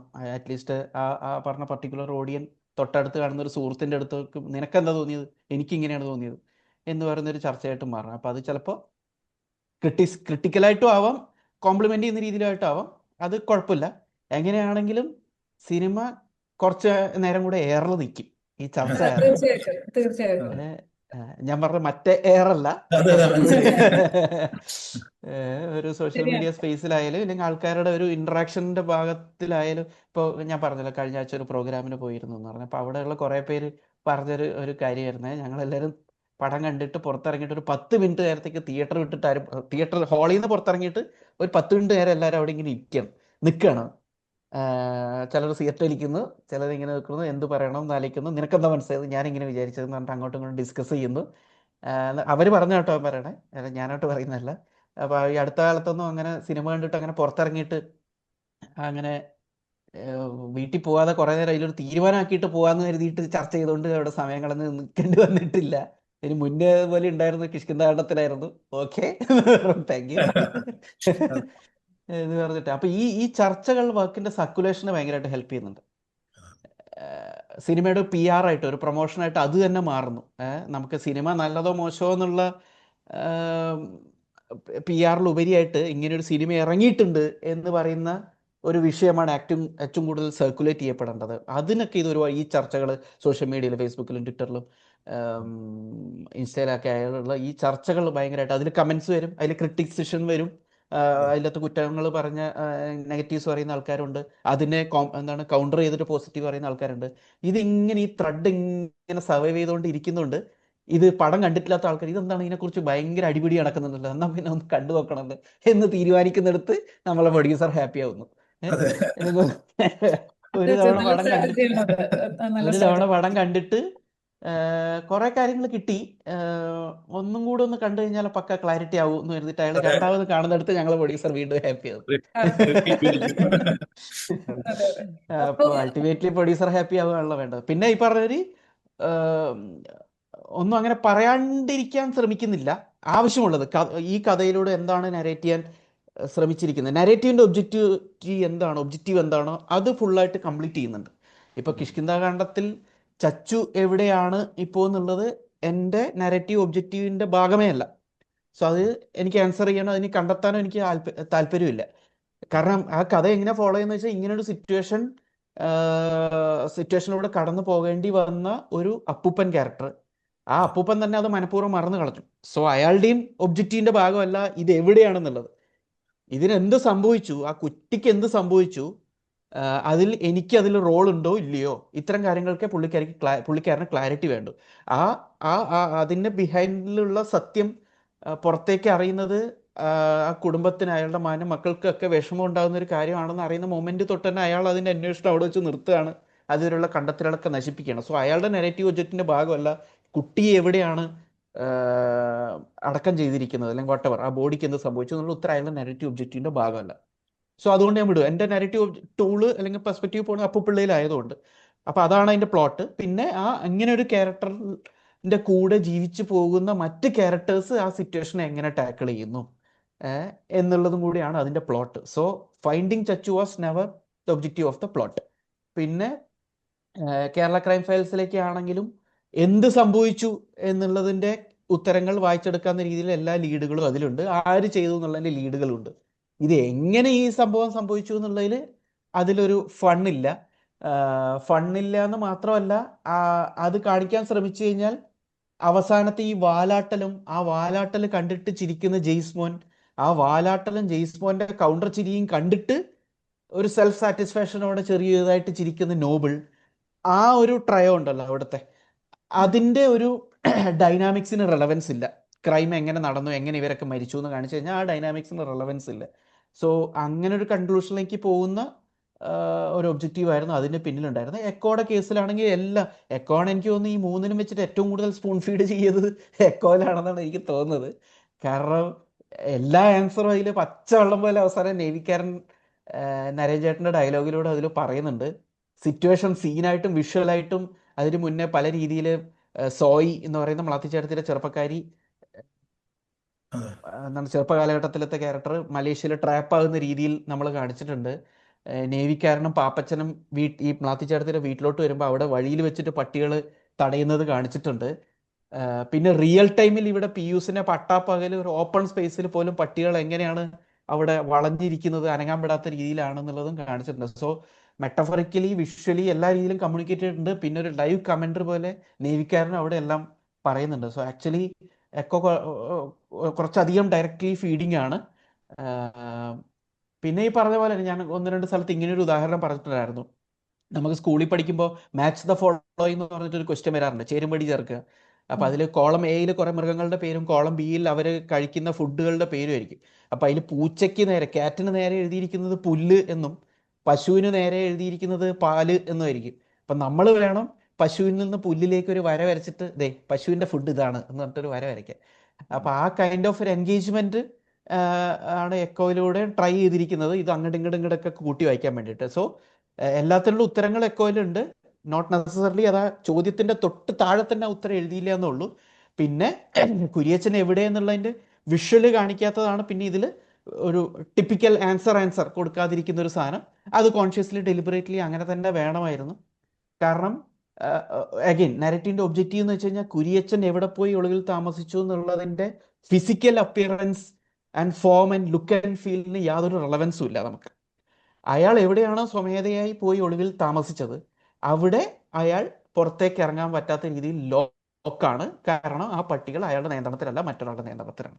Similar to what happen to Zoe in Malaysia. So അപ്പൊ ആ ഐഡിയ ആണ് കമ്മ്യൂണിക്കേറ്റ് ചെയ്യേണ്ടത്. ആ ഐഡിയ കമ്മ്യൂണിക്കേറ്റ് ചെയ്തത് വെച്ചിട്ട് ഇപ്പൊ നേവിക്കാരൻ പറയുന്നതും താൻ പറഞ്ഞ പോലെ ഒരു ഗുഹയെങ്കിൽ ഗുഹ ആയിക്കോട്ടെ എന്ന് പറഞ്ഞ രീതിയിലാണ് പറയുന്നത്. അപ്പോൾ ഈവൺ അതിനും ഒരു വേഗിനെസ് കൊടുക്കാൻ ശ്രമിച്ചിട്ടുണ്ട് ത്രൂ ഔട്ട് സിനിമ. ഇപ്പൊ വിനീതേട്ടനാണ് ആദ്യമായിട്ട് ഈ ഗുഹയിൽ താമസിച്ചു എന്ന് പറയുന്ന ഒരു തിയറി മുന്നിലോട്ട് എടുത്ത് വെക്കുന്നത് പിയൂസിന്റെ അടുത്ത് സംസാരിക്കുന്ന സമയത്ത്. അപ്പോൾ അവിടെ പോലും അയാൾ ഉപയോഗിക്കുന്ന വാക്കുകൾ ഈ കാണുന്ന മലയുടെ എവിടെയോ മലയിലോ പാറമടക്കിലോ എവിടെയോ ഒരു പൊത്ത് എന്ന് വെച്ചാൽ ഒരു പാറയെടുക്ക് ഗുഹയൊക്കെ പോലെ എന്ന് വെച്ചാൽ അതിനും കൃത്യമായിട്ടൊരു ഡെഫിനിഷൻ വരുന്നില്ല what physically how it appears എന്നുള്ളത്. കാരണം ഗുഹ എന്ന് കേൾക്കുമ്പോൾ തന്നെ നമ്മുടെ മനസ്സിൽ ഇങ്ങനെ ഒരു റാഷ് പണ്ട് തൊട്ടേ ചിത്രം വരയ്ക്കുന്നതും കളിക്കുടുക്കയിലൊക്കെ കാണുന്നു, ബാലരമയിൽ കാണുന്നത് അങ്ങനെയാണല്ലോ, ഒരു റാ ഷേപ്ഡ് ഫോം ആണല്ലോ. അപ്പൊ അങ്ങനെ ഒരു ഫോം മനസ്സിലേക്ക് അത് മാത്രമായിരിക്കാം എന്ന് പറയുന്ന രീതിയിലുള്ള ഒരു പിൻ പോയിന്റ് ചെയ്യരുത്, നാരോ ഡൗൺ ചെയ്യരുത് എന്നുള്ളതുകൊണ്ടാണ് അങ്ങനെ വൈകിയായിട്ട് വെക്കുന്നത്. പിന്നീട് അതേ തിയറി പാപ്പച്ചൻ പിന്നീട് വീട്ടിൽ വെച്ച് സംസാരിക്കുന്ന സമയത്തും അതേപോലെ ഒരു വാക്കാണ് ഉപയോഗിക്കുന്നത്. ഇങ്ങനെയൊക്കെ കേട്ടിട്ടുണ്ട്, ഉള്ളതാണോ, ഒരു ഗുഹ പാറയെടുക്കൊക്കെ പോലെ എന്നാണ് പറയുന്നത്. അപ്പൊ പലയിടക്കും പല വാക്കുകളാണ് ഉപയോഗിക്കുന്നത്. അപ്പൊ അതും ഈ പറഞ്ഞൊരു മിക്സപ്പ് ചെയ്യാൻ വേണ്ടിയിട്ടാണ്. ഗുഹ ഗുഹ ഗുഹ എന്ന് മാത്രം പറഞ്ഞുകൊണ്ടിരുന്നു കഴിഞ്ഞാൽ മനസ്സിൽ ഇങ്ങനെ റൗണ്ട് ഈ റാ ഷേപ്പ് മാത്രമേ വരുള്ളൂ. നേരെ കുറച്ച് പാറയെടുക്ക് എന്നൊക്കെ പറയുമ്പോൾ ഒരു ക്രിവിസ് പോലെ തോന്നാം അല്ലെ. ഇപ്പൊ ഗുഹ എന്ന് പറയുമ്പോൾ തന്നെ നോട്ട് നെസസറിലി അതിനൊരു ആർക്കിടൈപ്പ് ഇല്ല. ഇപ്പൊ ഗുണ കേവ് എന്ന് പറഞ്ഞാൽ നമ്മൾ മഞ്ഞുമൽ ബോയ്സിൽ കണ്ടിട്ടുള്ള ആ ഗുഹ എന്ന് പറയുന്ന ഈ ടിപ്പിക്കൽ സ്റ്റീരിയോടിപ്പിക്കൽ ഗുഹയല്ലല്ലോ. അല്ലെങ്കിൽ എടക്കൽ ഗുഹ വയനാട്ടിൽ പോയിട്ടുള്ളവർക്ക് അറിയാം, അതൊരു ടിപ്പിക്കൽ റാ ഷേപ്ഡ് ഗുഹയല്ലല്ലോ. പക്ഷേ ഗുഹ എന്നുള്ളൊരു വാക്ക് മാത്രമായിട്ട് പറയുമ്പോൾ ആൾക്കാരുടെ മനസ്സിൽ പിക്ചറിൽ ഇതാണ് വരിക. സോ അതിനെ പരമാവധി അങ്ങനെ കാറ്റർ ചെയ്യാതിരിക്കുക. അതിന് രണ്ട് ഒരു ഭവിഷ്യത്തും കൂടിയുണ്ട്. അത് physical form and shape look and feel കണ്ടു കഴിഞ്ഞാൽ അതിന്റെ ലോജിക്കിലേക്ക് ആൾക്കാരുടെ ശ്രദ്ധ അനാവശ്യമായിട്ട് ഇൻവൈറ്റ് ചെയ്യുന്ന പോലെ ഇരിക്കും. അതിന്റെ ഫിസിക്കൽ ലോജിക്ക്, ഓ ഇതാണോ സിസ്റ്റം, ഇവിടുന്ന് വേണമെങ്കിൽ അയാൾക്ക് ഇങ്ങനെ പുറത്തിറങ്ങാലോ ഇങ്ങനെ പുറത്തിറങ്ങാലോ എന്ന് പറയുന്ന രീതിയിലുള്ള അനാവശ്യമായിട്ടുള്ള ആലോചനകൾ അതിന് പിന്നാലെ വരും. പിന്നെ അതിന് പുറത്തുള്ള ഈ പട്ടികളുടെ കാവൽ നായ്ക്കളുടെ വിന്യാസം, അതെങ്ങനെയാണ് പട്ടികൾ, എത്ര പട്ടികൾ അവിടെ ഉണ്ടാവാം, പട്ടികളെ എങ്ങനെയാണ് പൊസിഷനിൽ വിന്യസിച്ചിരിക്കുന്നത് എന്നൊക്കെ പറയുന്നതിൻ്റെ ഒരു ആംബിഗിറ്റി, നമ്മൾ എന്ത് വിഷ്വൽ ഉണ്ടാക്കാൻ ശ്രമിച്ചു കഴിഞ്ഞാൽ അതൊരിക്കലും ഓഡിയൻസിൻ്റെ ഇമാജിനേഷൻ്റെ വെല്ലുന്ന രീതിയിലുള്ള ഒരു വിഷ്വൽ നമുക്ക് ക്രിയേറ്റ് ചെയ്യാൻ പറ്റില്ല. ഓഡിയൻസിൻ്റെ ഇമാജിനേഷൻ തന്നെയായിരിക്കും അൾട്ടിമേറ്റ് ബെസ്റ്റ് ആൻഡ് വൈൽഡ് ഉണ്ടാവുക. അപ്പോൾ അതിനായിരിക്കും മോർ കൺവിക്ഷൻ ഉണ്ടാവുക. സോ നരേറ്റീവിൻ്റെ ഒബ്ജക്റ്റിവിറ്റി ഈ പറഞ്ഞ പോലെ ഇയാൾ എങ്ങനെ ട്രാപ്ഡ് ആയി എന്ന് പറയുന്ന ഐഡിയ കമ്മ്യൂണിക്കേറ്റ് ചെയ്യുക മാത്രമായിരുന്നു. ആ ട്രാപ്ഡ് ആ ഒരു സ്ഥലത്തിൻ്റെ ഫിസിക്കൽ ഫോം ആൻഡ് ഷേപ്പ് എന്ത് വേണമെന്നുള്ളത് ഓഡിയൻസിന് തന്നെ മനസ്സിൽ തീരുമാനിക്കാം. അത് ഗുഹയെങ്കിൽ ഗുഹ, ആ ഗുഹയുടെ ഷേപ്പ് പോലും ഓരോരുത്തർക്ക് അവരവരുടെ ഷേപ്പിൽ അനുസരിച്ച് മനസ്സിലാലോചിക്കാം എന്നുള്ളതായിരുന്നു. സോ പ്രട്ടി മച്ച് എല്ലാ ആൻസറും എക്കോയിൽ കൊടുത്തിട്ടുണ്ട്. അതിപ്പോ ആളുകൾ മനസ്സിലാലോചിച്ചിട്ട് പലതരം AI ഡിസൈനുകളും പലതും ഉണ്ടായിക്കൊണ്ടിരിക്കുന്നുണ്ട്. കുരിയച്ചൻ താമസിക്കുന്ന അപ്പൊ അതെ അതെ അതെ, അതും again നേരത്തെ പറഞ്ഞൊരു എൻഗേജ്മെന്റ് ആണ്. ആ വീഡിയോ എത്രമാത്രം ലൈക്സും എന്താണ് ഷെയർസും ഒക്കെ ചെയ്തു പോകുമ്പോൾ ഇതൊരു പടത്തിന്റെ PR ആയിട്ട് മാറുകയാണല്ലോ. ഇന്ദു പറഞ്ഞ പോലെ ഇത് നമുക്ക് ഇങ്ങനെ കേട്ടുകൊണ്ടേയിരിക്കാം. പക്ഷെ നമുക്ക് പക്ഷെ സമയത്തിനായ സ്ഥിതിക്ക് നമുക്ക് വിളിച്ച ആൾക്കാർക്ക് എന്തെങ്കിലും അതെ, ഈ കോളിൽ ജോയിൻ ചെയ്ത ആർക്കെങ്കിലും, എനിക്ക് തോന്നുന്നു നമ്മുടെ സമയം വെച്ചിട്ട് എനിക്കൊരു 2 ക്വസ്റ്റ്യൻസ് പറ്റും തോന്നുന്നുള്ളൂ. അപ്പൊ അത് ആർക്കെങ്കിലും ചോദിക്കാൻ, ചാർജർ കണക്ട് ചെയ്യട്ടെ. ആയിക്കോട്ടെ ആയിക്കോട്ടെ, ആർക്കെങ്കിലും ചോദിക്കണമെങ്കിൽ അൺമ്യൂട്ട് ചെയ്തിട്ട് ചോദിക്കാം. അല്ല മധുവേട്ട, ചാറ്റിൽ എന്തെങ്കിലും ചോദ്യം വന്നിട്ടുണ്ടോ? സുജിത്തിന് അല്ല, ഞാൻ ചാടിക്കറി പിടിച്ചു. ചോദിച്ചോളൂ. സൂപ്പർ. ബാഹുലുണ്ടോ? ബാഹുൽ ചാർജർ എടുക്കാൻ വേണ്ടി പോയിട്ടുണ്ട്, 1 മിനിറ്റ്. ചോദ്യത്തിലേക്ക് പോകുന്നതിന് മുന്നേ വളരെ നല്ല സെഷൻ കേട്ടോ. ഇന്ദു, ജെയിൻ, സജിത്ത്, എനിക്ക് തോന്നുന്നു ചോദിക്കാം. ഓക്കെ, എനിക്ക് ചോദിക്കാനുള്ള ബാഹുലിന്റെ അടുത്താണ്. ബാഹുൽ, എന്റെ പേര് സുജിത്ത് എന്നാണ്. ഞാൻ ഫ്ലോറിഡയിലാണ്. ഇവിടെ ഒരു ഇൻഡിപെൻഡന്റ് സിനിമ എടുക്കാനുള്ള ഓട്ടത്തിൽ അല്ലെങ്കിൽ ശ്രമത്തിലാണ്, ഒരു പ്ലാനൊക്കെ ഉണ്ടാക്കി നടക്കാണ്. ഞാൻ എക്കോ കണ്ടോണ്ടിരുന്ന സമയത്താണ് ഏറെക്കുറെ ഞാൻ NN പിള്ളയുടെ ഞാൻ വായിച്ചത്. അപ്പം സത്യം പറഞ്ഞാൽ ഞാൻ എക്കോ കാണുമ്പോൾ ഞാനായിരുന്നു കണ്ടോണ്ടിരുന്നത്. അതില് മൂപ്പര് എഴുതി വെച്ച സാധനങ്ങളൊക്കെ എനിക്ക് ശരിക്കും വിഷ്വലൈസ് ചെയ്യാൻ പറ്റി. അതിനുള്ള ആൻസർ ഓൾറെഡി ബാഹുൽ തന്നു. എനിക്ക് ചോദ്യം അതായിരുന്നു സത്യം പറഞ്ഞു കഴിഞ്ഞാൽ. പക്ഷെ വേറൊരു ക്വസ്റ്റ്യൻ ഉള്ളത്, ഇതില് ഈ സ്ക്രിപ്റ്റിൽ ഒരുപാട് ലെയേഴ്സ് ഉണ്ട്, ഒരുപാട് ആംബിഗിറ്റീസ് ഉള്ള ഏരിയാസ് ഉണ്ട്, ഡിലാമസ് ഉള്ള ഏരിയാസ് ഉണ്ട്. ഇതെങ്ങനെയാണ് ഒരു ഡിനിജിത്തിനെ എങ്ങനെയാണ് നിങ്ങൾ കൺവിൻസ് ചെയ്തത്? ഈസി ആയിരുന്നോ അതോ അത് ഒരു ടൈം ടേക്കൺ പ്രോസസ് ആയിരുന്നു? ഇല്ല, ഞാൻ അങ്ങനെ നരേറ്റ് ചെയ്യാൻ പോയിട്ടില്ല. സ്ക്രിപ്റ്റ് വായിക്കാൻ കൊടുക്കുകയാണ് ചെയ്യാറ്. ആഹ് പിന്നെ സംശയങ്ങളുള്ളതൊക്കെ ക്ലാരിഫൈ ചെയ്ത് കൊടുക്കുക എന്നുള്ളതും കൂടെ നമ്മുടെ ജോലിയുടെ ഭാഗമാണ്. അത് ക്രൂവിൽ എല്ലാവർക്കും ആർക്കായാലും എല്ലാം എത്രത്തോളം സംശയമുള്ള, കാരണം ഇത് ഒരു മുന്നേ ചെയ്ത് ശീലിച്ചിട്ടുള്ള രീതിയിലുള്ള ഒരു ടെംപ്ലേറ്റിലുള്ള പടമോ പ്ലോട്ടോ ഒന്നും അല്ല. അപ്പോൾ സ്വാഭാവികമായിട്ടും സംശയങ്ങളുണ്ടാവും. അപ്പോൾ അതിനൊക്കെ നമ്മൾ ക്ലാരിഫൈ ചെയ്ത് കൊടുക്കുക. പിന്നെ ഈ പറഞ്ഞ മാതിരി പല ചോദ്യങ്ങൾക്കുള്ള ഉത്തരം എന്ന് വെച്ച് കഴിഞ്ഞാൽ, ഇത് എന്തുകൊണ്ട് മറ്റൊരു സിനിമ പോലെ ആക്കണമെന്ന് നമ്മൾ ആഗ്രഹിക്കുന്നു. Why can we do it for the first time? ഇതുവരെ ആരും ഇങ്ങനെ ചെയ്തിട്ടില്ലെങ്കിൽ then let's do it for the first time എന്ന് പറയുന്നൊരു സ്റ്റേറ്റ്മെൻ്റാണ് പലപ്പോഴും ഈ ഈ പറഞ്ഞ ക്ലാരിഫിക്കേഷൻ പ്രോസസ്സിൻ്റെ അവസാനത്തെ ഡയലോഗ് അതായിരിക്കും. അങ്ങനെയല്ലേ, എന്നാൽ നമുക്കത് ആദ്യമായിട്ട് ചെയ്തു നോക്കാം എന്ന് പറഞ്ഞിട്ട് എന്നിട്ട് വരുന്നിടത്ത് വെച്ച് ഫേസ് ചെയ്യാം. വർക്കാവില്ലയോ എന്നുള്ളത് നമുക്ക് വരുന്നിടത്ത് വെച്ച് കാണാം എന്നുള്ള രീതി. പിന്നെ ഇത് ആദ്യം ആക്ച്വലി ഡയറക്റ്റ് ചെയ്യാൻ ഇരുന്നത് എൻ്റെ ഒരു ഫ്രണ്ട് മിഥുൻ KR എന്ന് പറയുന്ന എൻ്റെ ഒരു സുഹൃത്തായിരുന്നു. പുള്ളി എഡിറ്ററാണ്. എബ്രിഡ് ഷൈൻ ചേട്ടൻ്റെ പൂമരം, പിന്നെ മറ്റേ പടം എന്തായിരുന്നു, കുംഫു മാസ്റ്ററൊക്കെ എഡിറ്റ് ചെയ്ത എഡിറ്ററാണ്. ഞാനും ഷോർട്ട് ഫിലിം ചെയ്യുന്ന കാലഘട്ടത്തിൽ എൻ്റെ കുറേ ഷോർട്ട് ഫിലിംസും പുള്ളി എഡിറ്റ് ചെയ്തു. ഗ്രേസ് വില്ല എന്നൊക്കെ പറഞ്ഞൊരു ഷോർട്ട് ഫിലിം ഉണ്ടായിരുന്നു. എനിക്ക് സിനിമയിലേക്ക് ഒരു എൻട്രി ഒക്കെ കിട്ടാൻ സഹായിച്ചൊരു ഷോർട്ട് ഫിലിമാണ്. അതൊക്കെ എഡിറ്റ് ചെയ്ത് മിഥുനേട്ടനാണ്. അപ്പോൾ ഞങ്ങൾ ഒരുമിച്ചായിരുന്നു പണ്ട് കുറേ കാലം എറണാകുളത്ത് താമസമൊക്കെ ഉണ്ടായിരുന്നു. അപ്പോൾ എൻ്റെ വളരെ അടുത്ത സുഹൃത്താണ്. അപ്പോൾ പുള്ളി മഹേഷ് നാരായണൻ്റെ അസിസ്റ്റൻ്റ് എഡിറ്ററായിരുന്നു. അപ്പോൾ പുള്ളിയും ഡയറക്ഷൻ മോഹമായിട്ട് ഉള്ളി കിടക്കുന്ന ആളാണ്. അപ്പോൾ ഈ എക്കോ എന്ന് പേരിട്ടിട്ടില്ല, ക്രോണിക്കിൾസ് ഓഫ് കുര്യച്ചൻ, അത് എഴുതുന്നത് ഏകദേശം 2021-22 ആ ഒരു സമയത്ത് എപ്പോഴാണ്. അപ്പോൾ അത് എഴുതിയിട്ട് മിഥുനേട്ടൻ്റെ ഒരു താല്പര്യങ്ങളും കഴിവും എനിക്ക് നല്ലപോലെ അറിയാം. പിന്നെ ഒരു എഡിറ്റർ ഡയറക്റ്റ് ചെയ്യാൻ പോകുമ്പോൾ ഉണ്ടാകുന്ന ആഡഡ് അഡ്വാൻറ്റേജുകൾ, അയാളുടെ ക്ലാരിറ്റി, പിന്നെ മിഥുനേട്ടനായിട്ട് ഒരുപാട് പേഴ്സണൽ സമയം ചെലവഴിച്ചിട്ടുണ്ട്. പുള്ളിയുടെ എസ്തെറ്റിക്സും എനിക്ക് നന്നായിട്ട് അറിയാം. അപ്പോൾ അതുകൊണ്ട് പുള്ളിക്കാണ് ആദ്യം വായിക്കാൻ കൊടുത്തിരുന്നത്. അപ്പോൾ പുള്ളി വായിച്ച് പുള്ളിക്ക് ഇഷ്ടപ്പെട്ടു, പുള്ളി ചെയ്യാൻ തീരുമാനിച്ചു. അപ്പോൾ ഒരു പ്രൊഡ്യൂസറും ഉണ്ടായിരുന്നു. ഇത് മിഥുനേട്ടനോടുള്ള ഇഷ്ടം കൊണ്ട്, മിഥുനേട്ടനോട് ഒരുപാട് പ്രതീക്ഷയുണ്ട് എല്ലാവർക്കും. അപ്പോൾ മിഥുനേട്ടൻ സ്വാഭാവികമായിട്ട് പടം ഓണായി എന്നുള്ള വിവരം പുള്ളിയുടെ ആശാനായ മഹേഷ് നാരായണനെ അറിയിക്കാൻ വേണ്ടി പോയി. ഒരു ഉപചാര മര്യാദയാണല്ലോ. അപ്പോൾ പോയപ്പോൾ മഹേഷ് ഏട്ടന് ചോദിച്ചു എന്താണ് പരിപാടി എന്ന് ചോദിച്ചപ്പോൾ ഞാൻ പോയിരുന്നില്ല, മിഥുനേട്ടൻ മാത്രമാണ് പോയത്. അപ്പോൾ മിഥുനേട്ടൻ്റെ സ്ക്രിപ്റ്റ് മഹേഷേട്ടനെ പരിചയപ്പെടുത്തി, ഇങ്ങനെയാണ് പരിപാടി എന്ന്. അപ്പോൾ മഹേഷേട്ടനും വളരെയധികം ഇഷ്ടപ്പെട്ടു. മഹേഷേട്ടൻ അത് പ്രൊഡ്യൂസ് ചെയ്യാന്നുള്ള രീതിയിൽ ആയി. നിന്റെ പടം അല്ലെങ്കിൽ ഇതെനിക്ക് ഇഷ്ടപ്പെട്ടു, വളരെ ഇഷ്ടപ്പെട്ടത്, ഞാൻ പ്രൊഡ്യൂസ് ചെയ്യാന്ന് പറയുന്ന രീതിയിൽ. അപ്പോൾ അത് ആക്ച്വലി കിഷ്കിന്ധ പോലും ഇറങ്ങിയിട്ടില്ല ആ സമയത്ത്, തുടങ്ങിയിട്ടില്ല, ഷൂട്ട് പോലും തുടങ്ങിയിട്ടില്ല. അപ്പോഴാണ് ഈ സമയത്ത് മഹേഷ് നാരായണനെ പോലെ ഒരാൾ വന്നിട്ട് ഇത് കൊള്ളാം, ഫ്രഷാണ്, ഞാനിത് ചെയ്യാന്നൊക്കെ പറഞ്ഞ് വോളണ്ടറിലി കാണിക്കുമ്പോൾ അത് ഭയങ്കര കോൺഫിഡൻസ് ബൂസ്റ്റ് ആയിരുന്നു. പുള്ളിക്ക് അത് വളരെ ഇഷ്ടപ്പെട്ടു, എല്ലാം കൺവിൻസിങ് ആയി, എല്ലാം ആയി. അപ്പോൾ ഈ പറഞ്ഞ അതിൻ്റെ ഒറിജിനാലിറ്റിയിലാണ് പുള്ളിക്ക് സ്ട്രൈക്ക് ചെയ്തതെന്നുള്ളത് കൊണ്ട് തന്നെ നമുക്ക് ഭയങ്കര കോൺഫിഡൻസ് തോന്നി. അപ്പോൾ പുള്ളി പക്ഷേ ആ സമയത്ത് ഇപ്പോൾ പാട്രിയറ്റ് എന്ന് പറയുന്ന സിനിമ എടുക്കാനുള്ള എൻ്റെ ഒരു ബിഹൈൻഡ് ഓട്ടത്തിലൊക്കെ ആയിരുന്നു, ഫണ്ട് റേസിങ്ങും കാര്യങ്ങളൊക്കെ ആയിട്ട്. ഇതൊരു 3-4 കൊല്ലം മുന്നത്തെ കാര്യമാണ് ഞാൻ പറയുന്നത്. അപ്പോൾ അതിൻ്റെ ഒരു സമയം എടുക്കുന്നുണ്ടായിരുന്നു. അപ്പോൾ ആ സമയത്താണ് ഇപ്പോൾ ദിഞ്ചിത്തേട്ടനും പുള്ളിയുടെ ഒരു ഫ്രണ്ടും കൂടെ ഒരു പ്രൊഡക്ഷൻ കമ്പനി, പ്രൊഡ്യൂസേഴ്സ് ആവാൻ വേണ്ടിയിട്ടുള്ളൊരു പ്ലാനിൽ ഒരു പ്രൊഡക്ഷൻ കമ്പനി സ്റ്റാർട്ട് ചെയ്ത് ഇങ്ങനെ നിൽക്കുകയായിരുന്നു. അതിൻ്റെ ഒരു പരിപാടികളൊക്കെ ആയിട്ട്, അപ്പോൾ കഥകളൊക്കെ അന്വേഷിച്ചുകൊണ്ട്. അപ്പോൾ അവർ ഈ സ്ക്രിപ്റ്റ് വായിച്ചിട്ടുണ്ടായിരുന്നു, ഒരു വായനക്കാരൻ എന്നുള്ള രീതിയിൽ വായിക്കാൻ കൊടുത്തിട്ടുണ്ടായിരുന്നു. അപ്പോൾ ഈ ഒരു ഘട്ടം വന്നപ്പോൾ മഹേഷേട്ടൻ്റെ പരിപാടി തീരുമാനമാവാൻ ഡിലേ ആവുകയാണെങ്കിൽ, പുള്ളി പാട്രിയറ്റിൻ്റെ കാര്യങ്ങളായിട്ട് തിരക്കിലാണെങ്കിൽ, എന്നാൽ ഞങ്ങൾ പ്രൊഡ്യൂസ് ചെയ്യാം, ഞങ്ങൾക്കിത് വളരെ ഇഷ്ടപ്പെട്ട സിനിമയാണ് എന്ന് പറഞ്ഞിട്ട് അവർ താല്പര്യം കാണിച്ചിട്ടുണ്ടായിരുന്നു. അപ്പോൾ അങ്ങനെ അവർ പ്രൊഡ്യൂസ് ചെയ്യാനായിരുന്നു ആദ്യം നിന്നിട്ടുണ്ടായിരുന്നത്. അപ്പോൾ പിന്നീട് പാട്രിയറ്റ് പെട്ടെന്ന് ഷൂട്ട് ഓണാവാൻ പോകുന്നു പറഞ്ഞൊരു സിറ്റുവേഷൻ വന്നപ്പോൾ മിഥുനേട്ടൻ അതിൽ ആക്ച്വലി വേറെ രീതിയിൽ കമ്മിറ്റഡ് ആയിരുന്നു. പാട്രിയറ്റിൽ അസിസ്റ്റന്റ് ഡയറക്ടർ അല്ല, ഡയറക്ടേഴ്സ് പേഴ്സണൽ അസിസ്റ്റന്റ് എന്ന് പറയുന്ന ഒരു കപ്പാസിറ്റിയിൽ വർക്ക് ചെയ്യാന്നുള്ള രീതിയിൽ കമ്മിറ്റഡ് ആയിരുന്നു. പിന്നെ അപ്പോൾ അതുകൊണ്ട് തന്നെ ഇനിയിപ്പോൾ അത് തുടങ്ങാൻ പോകണം. അത് തുടങ്ങിക്കഴിഞ്ഞാൽ ചിലപ്പോൾ 1-2 കൊല്ലം അതിലായിരിക്കും. വലിയ പടമാണല്ലോ, അപ്പോൾ ഒറ്റ ഷെഡ്യൂളൊന്നും ആയിരിക്കില്ല.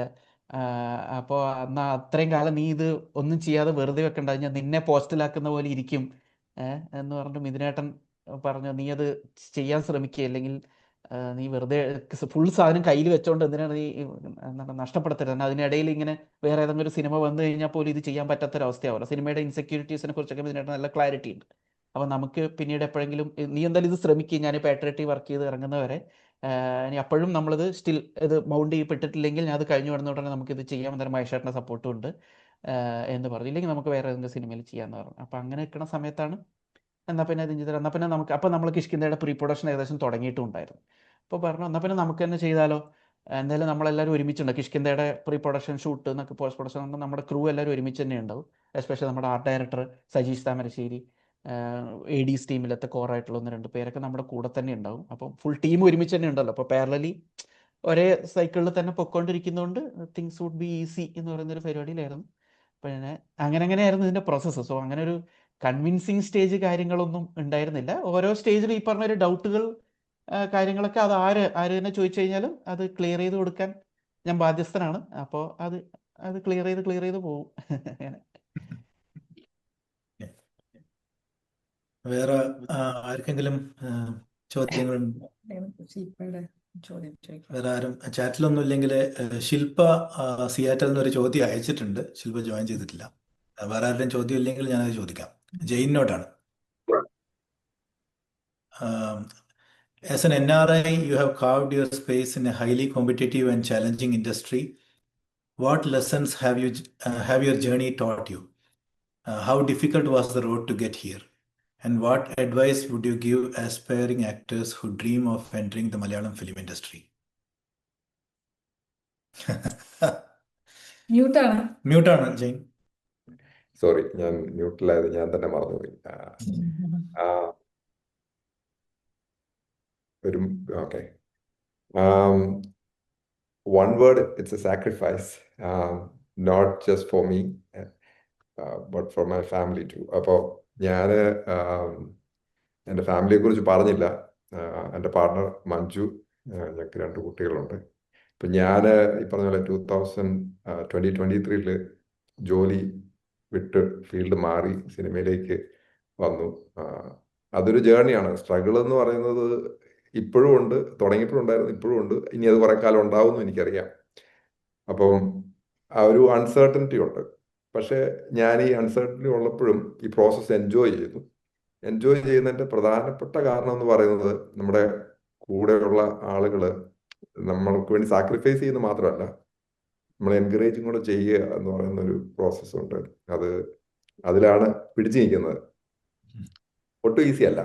പക്ഷെ നമ്മൾ എടുക്കുന്ന ചില ഡിസിഷൻസ് ഉണ്ട്. ആ അൺസർട്ടനിറ്റി ആയിരിക്കുമെന്ന് അറിയുമ്പോൾ പോലും നമ്മൾ എടുക്കുന്ന ഒരു ഡിസിഷൻ വളരെ വലുതാണ്. അപ്പം നമ്മളുടെ കൂടെ ആളുകൾ ഉണ്ടെങ്കിൽ നമുക്കത് പറ്റുള്ളൂ. പ്രത്യേകിച്ച് അമേരിക്കയിൽ വന്ന് സെറ്റിൽ ചെയ്ത് ഇത്ര വർഷമായി, കൊച്ചു പിള്ളേരൊക്കെ ഉണ്ട്. നോർമൽ കേസിൽ അങ്ങനെ ഒരു ഡിസിഷൻ എടുക്കാൻ പറ്റത്തില്ല. അമേരിക്കയിൽ ജോലി വിട്ടിട്ട് ഒക്കെ ഉള്ള പരിപാടി എന്ന് പറഞ്ഞാൽ ഒരുപാട് കോംപ്ലിക്കേഷൻസ് ഉണ്ട്. നാട്ടിൽ കുറച്ചുകൂടെ എളുപ്പമായിരിക്കും ഞാൻ വിചാരിക്കുന്നു. അത്രത്തോളം ബില്ലുകളൊന്നുമില്ലല്ലോ നമുക്ക് ഇവിടെ പേ ചെയ്യാനായിട്ട്. അപ്പം അതുകൊണ്ട് ആ ഒരു സ്ട്രഗിളുണ്ട് ശരിക്കും. പക്ഷെ ഞാൻ ഒട്ടും റിഗ്രറ്റ് ചെയ്യുന്നില്ല എടുത്ത ഡിസിഷനിൽ.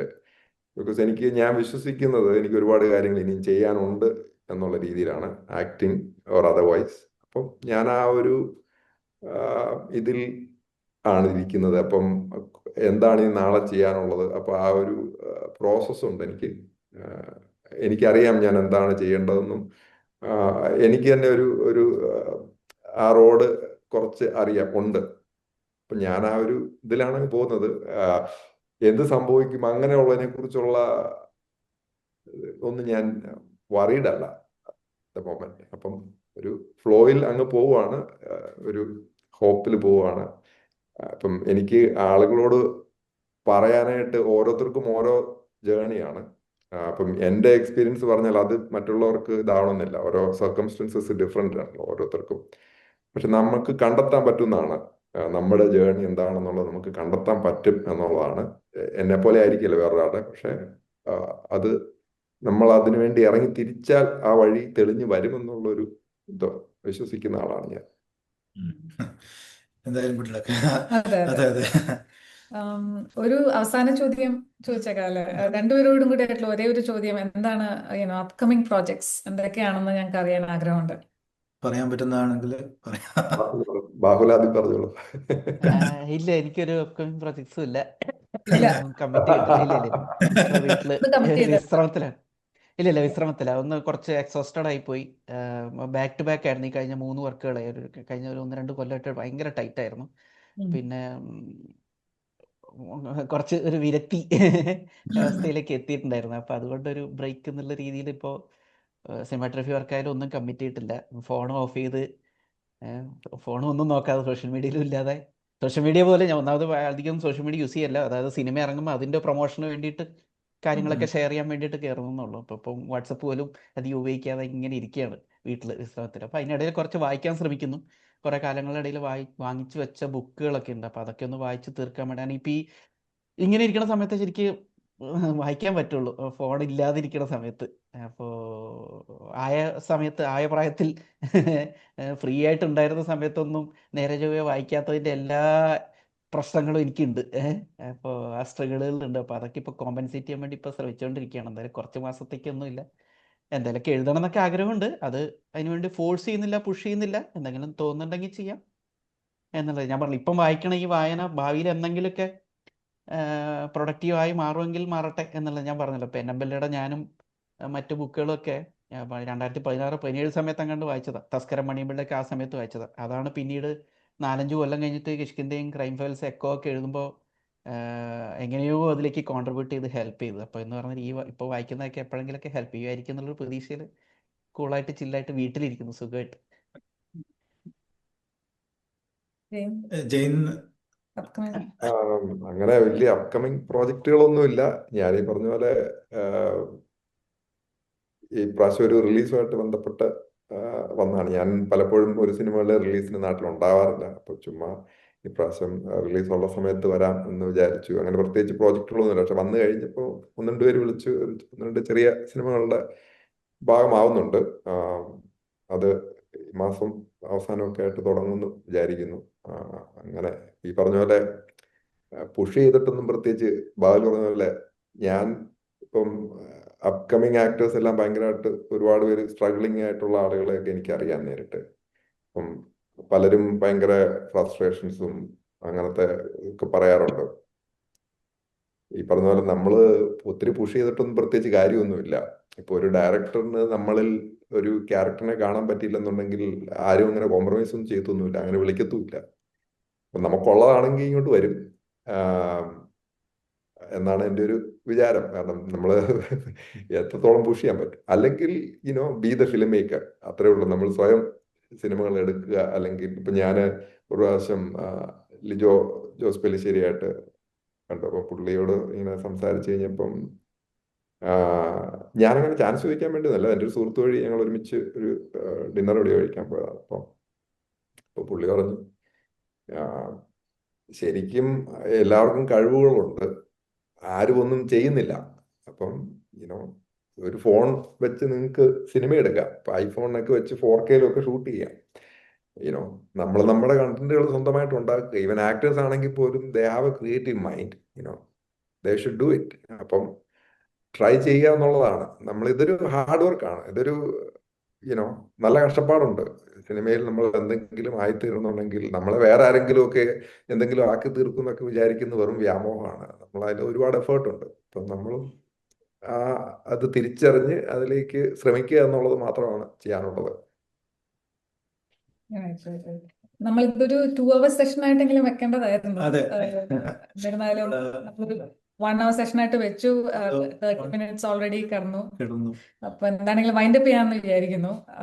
So Bahul and Jane, it's truly been an honor. Thank you for spending your time with us and giving us an exciting glimpse into your life and your incredible work. You have absolutely amazed us with your projects and the passion behind them. We are beyond excited to see what you create next, and we can't wait to see your upcoming projects.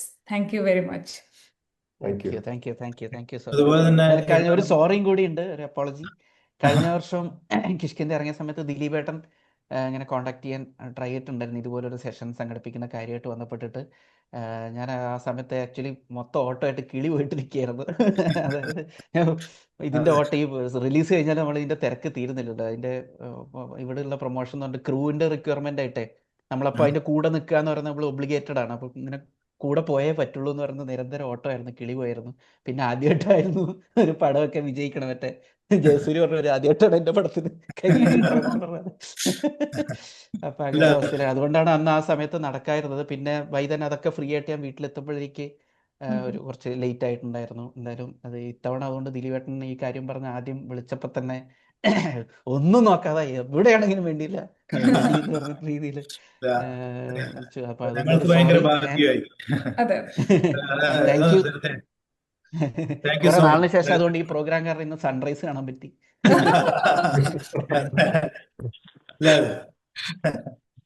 Thank you so much. വളരെ, അതായത് ഈ നേരത്തെ പറഞ്ഞ പോലെ തന്നെ ഇത് നമുക്കിങ്ങനെ സംസാരിച്ചുകൊണ്ടേ ഇരിക്കാൻ പറ്റുന്ന പോലത്തെ ഒരു സെഷനായിരുന്നു. സമയം പോയത് അറിഞ്ഞില്ല. എല്ലാവർക്കും ഇന്ന് ഇവിടെ നമ്മളോടൊപ്പം ജോയിൻ ചെയ്ത് എല്ലാവരും പല ടൈം സോണുകളിൽ നിന്ന് പലരും ജോയിൻ ചെയ്തിട്ടുണ്ട്. ജോയിൻ ചെയ്ത എല്ലാവർക്കും പ്രത്യേകം നന്ദി.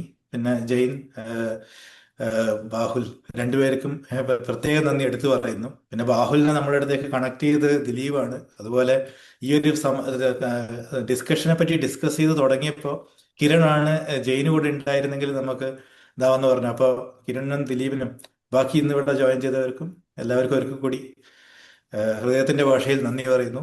പിന്നെ എല്ലാവർക്കും നാട്ടിലുള്ളവർക്ക് ശുഭദിനം, ഇവിടെയുള്ളവർക്ക് ശുഭരാത്രി. അതെ thank you. Thank you so much. Bye. Okay.